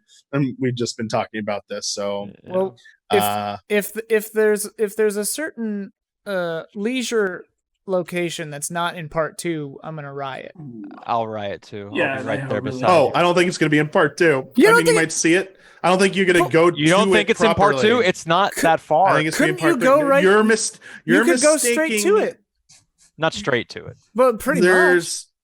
It depends how they handle it. If they do it differently, maybe yes. I think it'll be present, but I'm worried what you're expecting won't be ready in part 2. We'll see. Psycho, Damiani. I don't know. We'll see. What if it moves? I hope there's a lot there, because the activities in Wall Market were kind of lacking. Oh, yeah. Maybe criticism. For 7 didn't have a triple triad analog, right? There was no game. No. Yeah. No. Needed some of that. I mean, I felt like there's still enough sided attractions and mini games in this whole part 1 or whatever we're gonna call it, like Final Fantasy VII Remake. But I mean, there is hopes that they keep increasing the amount of that. We'll have to see. Final Fantasy IX was Tetramaster. Final Fantasy VIII was Triple Triad. Final Fantasy VII, they should introduce Double Duo, and it's just a 2x2 board. And I I don't know what the game would be, but that's what it should be called. It's just dice. It's dice that are Double Duo. Dice. 1 or 2. You just roll them. Battlelight says there was an interview with Nomura a while back asking about the FF7 compilation and whether or not it was canon to the remake. His answer was no. This week, Nomura stated that Final Fantasy Remake was in fact the 5th part of the Final Fantasy VII compilation, that he had been planning for that to be the case many years before the project even started. Nomura doesn't know what he's just flying by the seat. So does that mean that your guys' thing earlier on is 100% true? Yeah. I'm gonna stop there. Their question, I don't think we can actually answer, but I'll let them point that out. So that's something that's out there. It's information that's out there. So process that however you want to. I didn't actually know who said that. I think that because Nomura said in a different interview, if we're allowed to say they're talking about how many chunks it's going to be, like they did say like this is the story we wanted to tell. And like they kind of, I don't know if it was a translation or what, and I can't remember the source, so take this with a grain of salt, but like they kind of implied that they didn't say sequel, but they like implied that this is like the story they wanted to have been waiting to tell, you know? For 23 years. Yeah. After Kingdom Hearts, I don't know why I was taking Nomura's storytelling at face value. I should have, yeah. I mean, the last spoiler mode, Maximilian Duo was arguing that essentially this game is the start of a sequel. That this shouldn't be viewed as a remake. This is actually a sequel to Final Fantasy VII. Is their interpretation of this? Yeah. And that statement might definitely seems to support that. So I agree. I'm saying like until we actually play the next parts, we don't know. They can say whatever they want. I've been around in other fandoms for too long where developers have said things. What fandoms? Zelda. Okay. There's a quote about, hey, if you remember the ending of Ocarina of Time, we're actually thinking there were 2 endings there. And what does Hyrule Historia say? Like almost 10 years after that quote, there's 3 endings, and one is a what if Link lost ending. So they're free to change their minds at any point. But here's the thing. Here's the thing, though, Damiani. Like you have to work within this reality. If you're looking just at the text of this game being the text, you know, it would be hella weird if it isn't like a sequel or remake. Like then all that stuff with the whispers and everything is just really weird, which it could be. So Ian, my best take right now, my best guess is that yes, Final Fantasy Remake and its following parts are actually meant to be a proper follow-up to the original Final Fantasy VII. Yeah. That it is a continuation of Final Fantasy VII in some form. Unfortunately, to give you my full theory, I can't talk about parts beyond this, but I'm pretty convinced. I think I know a very simple, easy to digest explanation about what's going on. I think people are just making it way too blown out of proportion, like with this big brain like stuff. Right. Like it's fascinating and awesome, but I think they're just going way too crazy. Like I don't think it's that crazy. I think it's actually much more simple. I mean, like to me, and this is in this game. I'm not speculating, but like to me, it doesn't need to be any more complicated than we've defeated Destiny. We don't know how this will turn out. Like that's what this game says. Aerith directly says, "What is beyond that gate?" They say this is the out. If this is what happens if we fail here. Yeah. So my interpretation, without spoiling things, my interpretation is because Aerith and Sephiroth seem to have foreknowledge of certain things.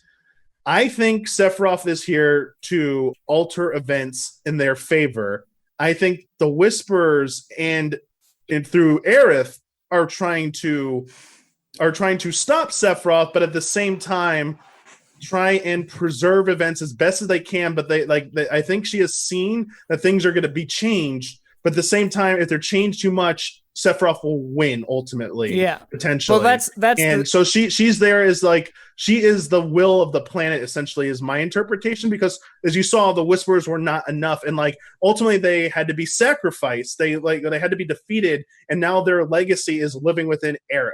I think. Well, I think Aerith is their living legacy. The thing that's interesting to me is agreeing with and springboarding from what you were saying.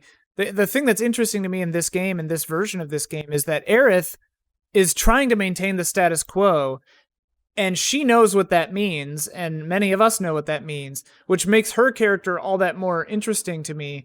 Whereas Sephiroth in this game, from a certain standpoint, is kind of just within this game, kind of a good guy because he's trying to help you defeat Destiny. Because for his own selfish reasons. We don't know what but I'm saying within this game is. Yeah. Within this game, he's trying to help appears like it at points, but I think the end defeat is trying to make it clear that Cloud's believing Aerith. He's like, Aerith knows something's wrong and says you're wrong, says you're bad. Despite you making this like offer to me that like Cloud, I'm basically telling you, if we keep going on this path, it's going to end badly. But you're going to regret this, Cloud. He's obviously manipulating them for his own means. I Yes. know that. But what I'm saying is, like, within just the context of this game and defeating the Whispers, he's helping them. See, I think so. My thing is, I think the Whispers are at the mercy of like the planet's will. Yeah. I think they either do good or bad. Like they're not good or bad. They're just there to do things. And I think that restriction, because they don't have a will of their own, my interpretation is that Aerith is given the information by the planet, say, hey, we have this natural defense, but unfortunately it's actually working against us right now because there's this guy named Sephiroth who also knows things. And unfortunately, because we're set in our, like, we have to operate this way, he's going to be able to manipulate us. We can't allow that to happen. You need to destroy us. You basically need to destroy this so that you can act freely without being hindered by us to stop this Sephiroth. That's all I'm going to say. Like, that's what I think. I think it's as simple as the natural defense of the planet is being manipulated by Sephiroth. The fact even that he can control them outright. You can see that in the final sequence. He actually starts controlling them. And I think the planet knows that's a danger. And so they have to convince Aerith, to convince everyone, you need to destroy us. You need to destroy this. And you need to, otherwise we're going to get in your way and things are going to end badly. And well, like Sephiroth will win. Here's the thing too, even disregarding foreknowledge of the future, if you suddenly learned that everything was on rails. I mean, shout out to the show devs, which I thought had problems, but interesting points. Yeah, like, wouldn't you chafe at those tram lines? Wouldn't you chafe at Whispers of the Planet having decided our own future? Forget about Sephiroth and the life, whatever. Like, that's what kill him anyway. Yeah, that's why I was taking a lot of it at face value, because to me, I was just reading like, okay, we're just changing our fate. Final Fantasy VII original or not. Right. Event, we're just changing our destiny. But that's what I loved about Aerith in this is like the weight of her knowledge was always apparent even from the beginning. And like at the end when she's just like, hey, I don't know what's going to happen if we go, like, I don't know what's going to happen if we do beautiful, this. Terrifying freedom, which was a great line. Yeah, so good. And like for her character, it's super awesome. It was just super awesome. I like that. The caution I say, besides like people trying to jump to conclusions based on evidence, is that what I was alluding to earlier, and I said this in the last spoiler mode, is they have the freedom to do whatever they want with this game. Final Fantasy Remake could be the start of whatever they said, it's the fifth part of the compilation. Okay, maybe. But they also have the freedom to say this is a completely new thing. It will have similar events from things you've seen in the other games, but they're self-contained reality / timeline or whatever. This is new. I want people to understand, just because something happened in another game or in the parts beyond this game does not guarantee they are beholden that has to, like, they either have to manipulate that, alter that, or it has to come to pass. I think they have a blank slate in both directions, past and future, to do whatever they want. They can still say there are events from something called Crisis Core that will be in this reality. However, they're not the same as the video game Crisis Core. Yeah, when we talk about canon, don't go play Crisis what's Core. Canon? Star Trek 2009 situation, like exactly. That's it's canon in another timeline, but that's not us. I just say like they can surprise and do whatever they want. Like just don't. I don't want people to set them up and convince themselves in their head. I think there's a danger to believing everyone's theories, no matter how well thought they are. Fixing that in your head, like this is what's going to have to happen. You play part 2, that doesn't come to pass, and you say, "Damn, this game sucks. Like nothing happened what I expected." Sounds like a Last Jedi situation. I am so scared of that happening. Comments, now. Let me know below. Yes, I'm super scared about that happening now. Is that so? A lot of fans are going to be convinced it has to now happen this way. It's like, no, now you just do go. Wait, we got to hear from Huber right now. I loved this remake so much before you guys blew my brain up. Now I love it even more. Like the way you can read all of these little things, and like the way the plot is just completely different. The way, if you read it different ways and you take the original or not, like the game has problems. I started out very negative about this game in the early goings of this, but like, I do think this was a great decision. It was surprising and exciting, and it really opens them up. I know some people, I'm a purist. Final Fantasy VII is one of my favorite games of all time, but I don't care. That game will always be there. I will always be able to go back and play the original 7. Right. This is something new. I love it. Well, that's kind of what I was going to say is like, what's the point of doing it besides just a shameless nostalgia cash grab unless you have something to say?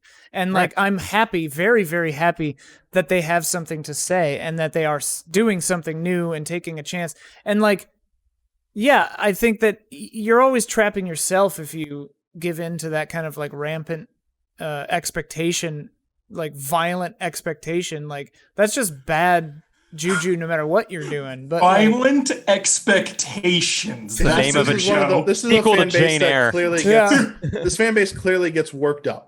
yeah, And it's been apparent from the, Any like, the passionate ending. fan base. Yeah, this But I is mean, one like- of those fandoms that like this is right for this type of situation. But I'm also with Huber we're in right that. there. We're right there with them. Like we But were no. screaming and jumping on chairs and stuff like 5 years Yeah, ago. you guys know? famously yeah, for, like- jumped on a chair. Yeah, But like, that's for the potential and the And then concept of Shenmue it. 3 got announced and we're Huber not, like- broke down. We're not like, oh, they changed this. Like, we don't seem to be too negative about them like potentially changing things. And like for me personally, I'm with Huber. Whatever they want to do in part 2, like I'm excited now because I have that Jason, that what if. There's What enough if? doubt that they might change things, and I love that. So I'm going in with like almost no expectation other than there's no open world. That's literally the only thing. And even if they, You're setting even if they yourself do- up for failure, Damiani. No, I'm setting myself up In a for good way. excitement Yeah, because in a if good they do, way. It's He like, hopes that I was fails. wrong in a good way. Yeah. So I like that. I like that take where if I'm wrong, it's like good. It's like Good. yes, this is excellent.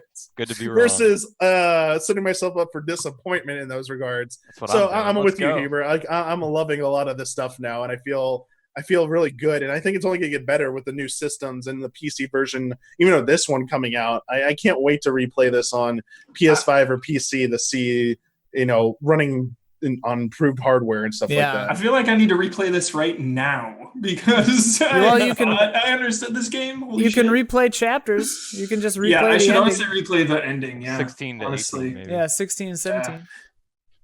Yeah. We're Chapter if we're 18 gonna is stick to Chapter 18 is literally called Destiny's Crossroads, Huber. yeah. Yeah. Destiny.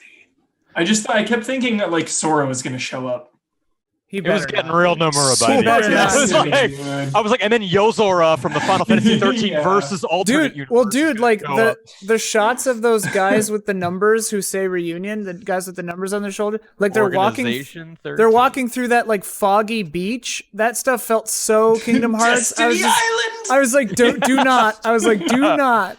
I would have stopped playing the game if it became a Kingdom Hearts crossover. I would have been like, nope, we're done. Sora here. just like waves. Like Goofy shows up and teams up with Cloud, and they're both fighting. If Goofy was there, I'd come back around on it. Yeah, I'm here for Goofy. You go full circle. Yeah, I'd be like, this VR is so missions, dumb. dude. I'm amazed. A VR mission versus Sora, Donald, and Goofy. I'll Like allow. an endgame VR I'll allow VR, a it's VR, VR. and you can do anything in VR. That's Do not whatever you canon. want. mission. Chadley's like, Oh, hey, I've been working on something. I read this Just book, came to me. and yeah.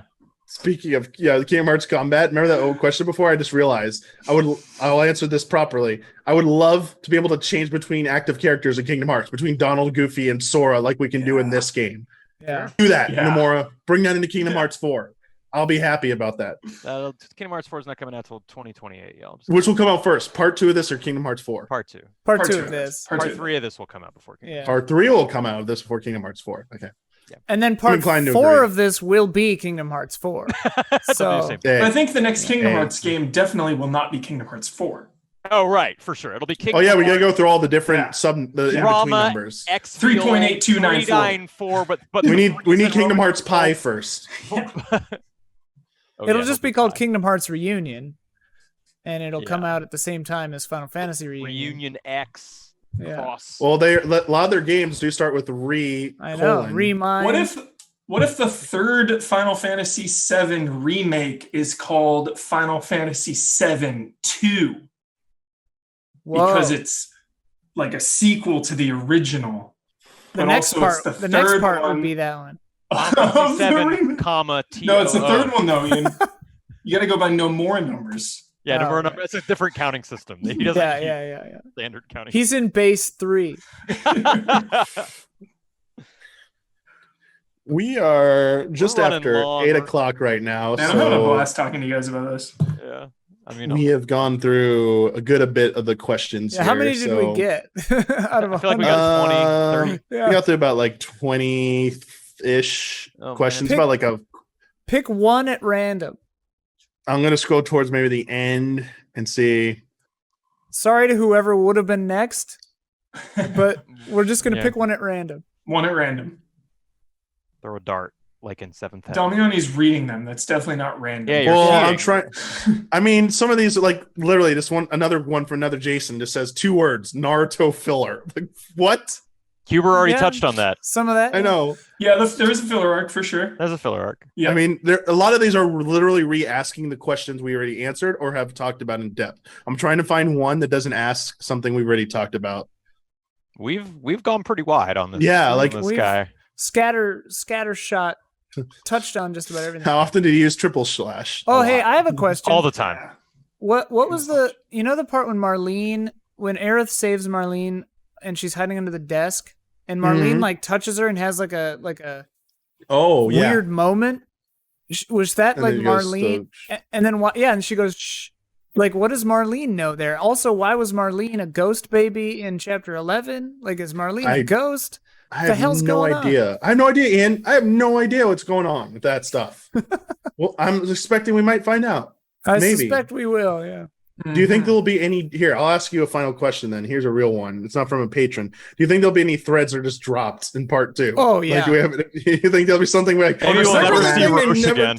Motorcycle Man, you're never gonna see him again. Yeah. Roche never comes back. Never comes back. Wait. was it. I have a theory. In part 2 or 3, you play as Marlene, like looking for her dad.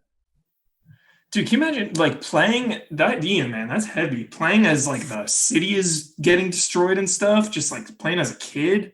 I think she'll be older. Yeah, I just Ooh. rewatched that Marlene Aerith scene just now, and I have no freaking clue. Yeah. There's nothing.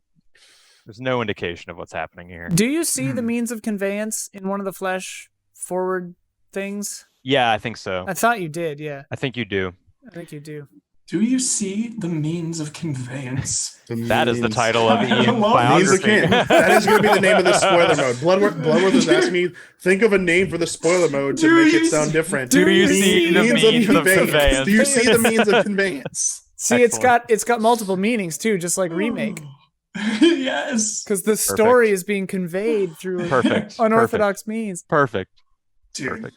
Yeah, You unfortunately, guys I'm have skewing to all seriously these made are me all the love same this game question. so much more. I'm Then freaking we out have now. succeeded. Yeah. Damn Yeah. it, I love Final Fantasy VII. You know what I got Yeah. right here? You know what I got right here, guys, that I'm going through right now? This baby. I'm going through 12. Oh, Yo, I'm on the Final Fantasy kick also, Jason. I I'm gotta through keep 12 going right on now. 8. I gotta keep and going I'm on playing 9. 14. Going I'm playing 14 with Damiani. I got 7, 9, and 14 I'm going through right now. I am reading I hope you're this. playing the Zodiac Age International. Whoa. I am. Good. If What's you're that? if you're the listener, Turk I'm side holding up story. Final Fantasy VII. The kids are all right. A Turk side story written by Nojima, person who's writing Final Fantasy VII remake. If you want to know about certain things in the game potentially, you might want to read this book. It might give you some insight into some side characters. I will just say it features a character named Leslie and a character named Kyrie. Period. You might have heard of those names before. Yeah, Shout Devil May out to Cry 4. Erica Harlocker, also voice actress for Kyrie. Kyrie. Yeah. I think that's going to wrap it up though for Yeah, this. that's- Unless yeah, you anything that's else, Uh, anything else. But Seven's a we- great number. we did it. It's a good number, guys. Thank Yeah. you, patrons, for all those questions. I'm sorry we can get through all of them, but it does look like just skimming through the rest of them, we hit a did lot. answer most of every question that was presented in there. Sorry to a few of the ones I might have missed that had new things, but this has been 2 hours and 47 minutes of recording. I don't know how much of this we're actually talking. I think it's probably Closer 2.5 to hours. 240. Yeah, Which is like- I have 249 here on Audacity right now. Which is Yeah. about the length of the last one. So there you go. Hopefully all of you enjoyed that. Hopefully, for those of you, we kept it within the scope of what you were expecting. So Don't be mad at us. Yeah, we tried I'm our best. sorry. Like, We tried our we had best. we gave some leeway here and there, but I think this was very respectful of people who never played the original and or just didn't want to have us talk beyond Or don't remember post Midgar in detail and don't remember Yeah. it. Yeah. and I'm not one of the main allies, so obviously you should be mad at them, not me. I don't Yeah. know. Yeah, Right, don't direct anything towards Jason except your praise. Tweet Yeah, at your Trailer praise. Jones any of your Yeah. complaints. Yes, send a Trailer Jones. Send for all sure. hate mail to at Trailer Jones. Trailer Jones and mark them as corrections, please, for the main podcast. I want some of this 7 corrections in the podcast. Thank you, Jason, for joining us. Oh, of course. I had a Sharing good passion for time. this game. Thank you, Ian and Huber, for also joining. So Thank that you is guys now for opening my mind. that has been most of the allies now who have given their impressions of Final Fantasy VII Spoiler Mode. We will have one more video going up at some point. We're recording it next week as a teaser for the last bit of coverage for this. Jones will be joining a few of us to talk about their impressions of Final Fantasy Remake from the perspective of a first-timer who never got into the original one. Obviously, they know about some of the major spoilers from the original game. Kind of part of gaming culture, like a little bit. I'm not going to say what it is, but like it's part of Yeah. the zeitgeist in a way of gaming. We've all been scarred by 7, even if we never played it, probably. Right. You just know, you know. For sure. But cool. Again, thank you for watching this. If you're watching this, you are a patron, $1 and up patron. Thank you for supporting ESD allies. Support these guys, y'all. We depend on you. Yeah, it's a symbiotic relationship. That's how it works. And till next time, hope you enjoyed. See you later. Spoiler mode, final warning, spoiler mode activated.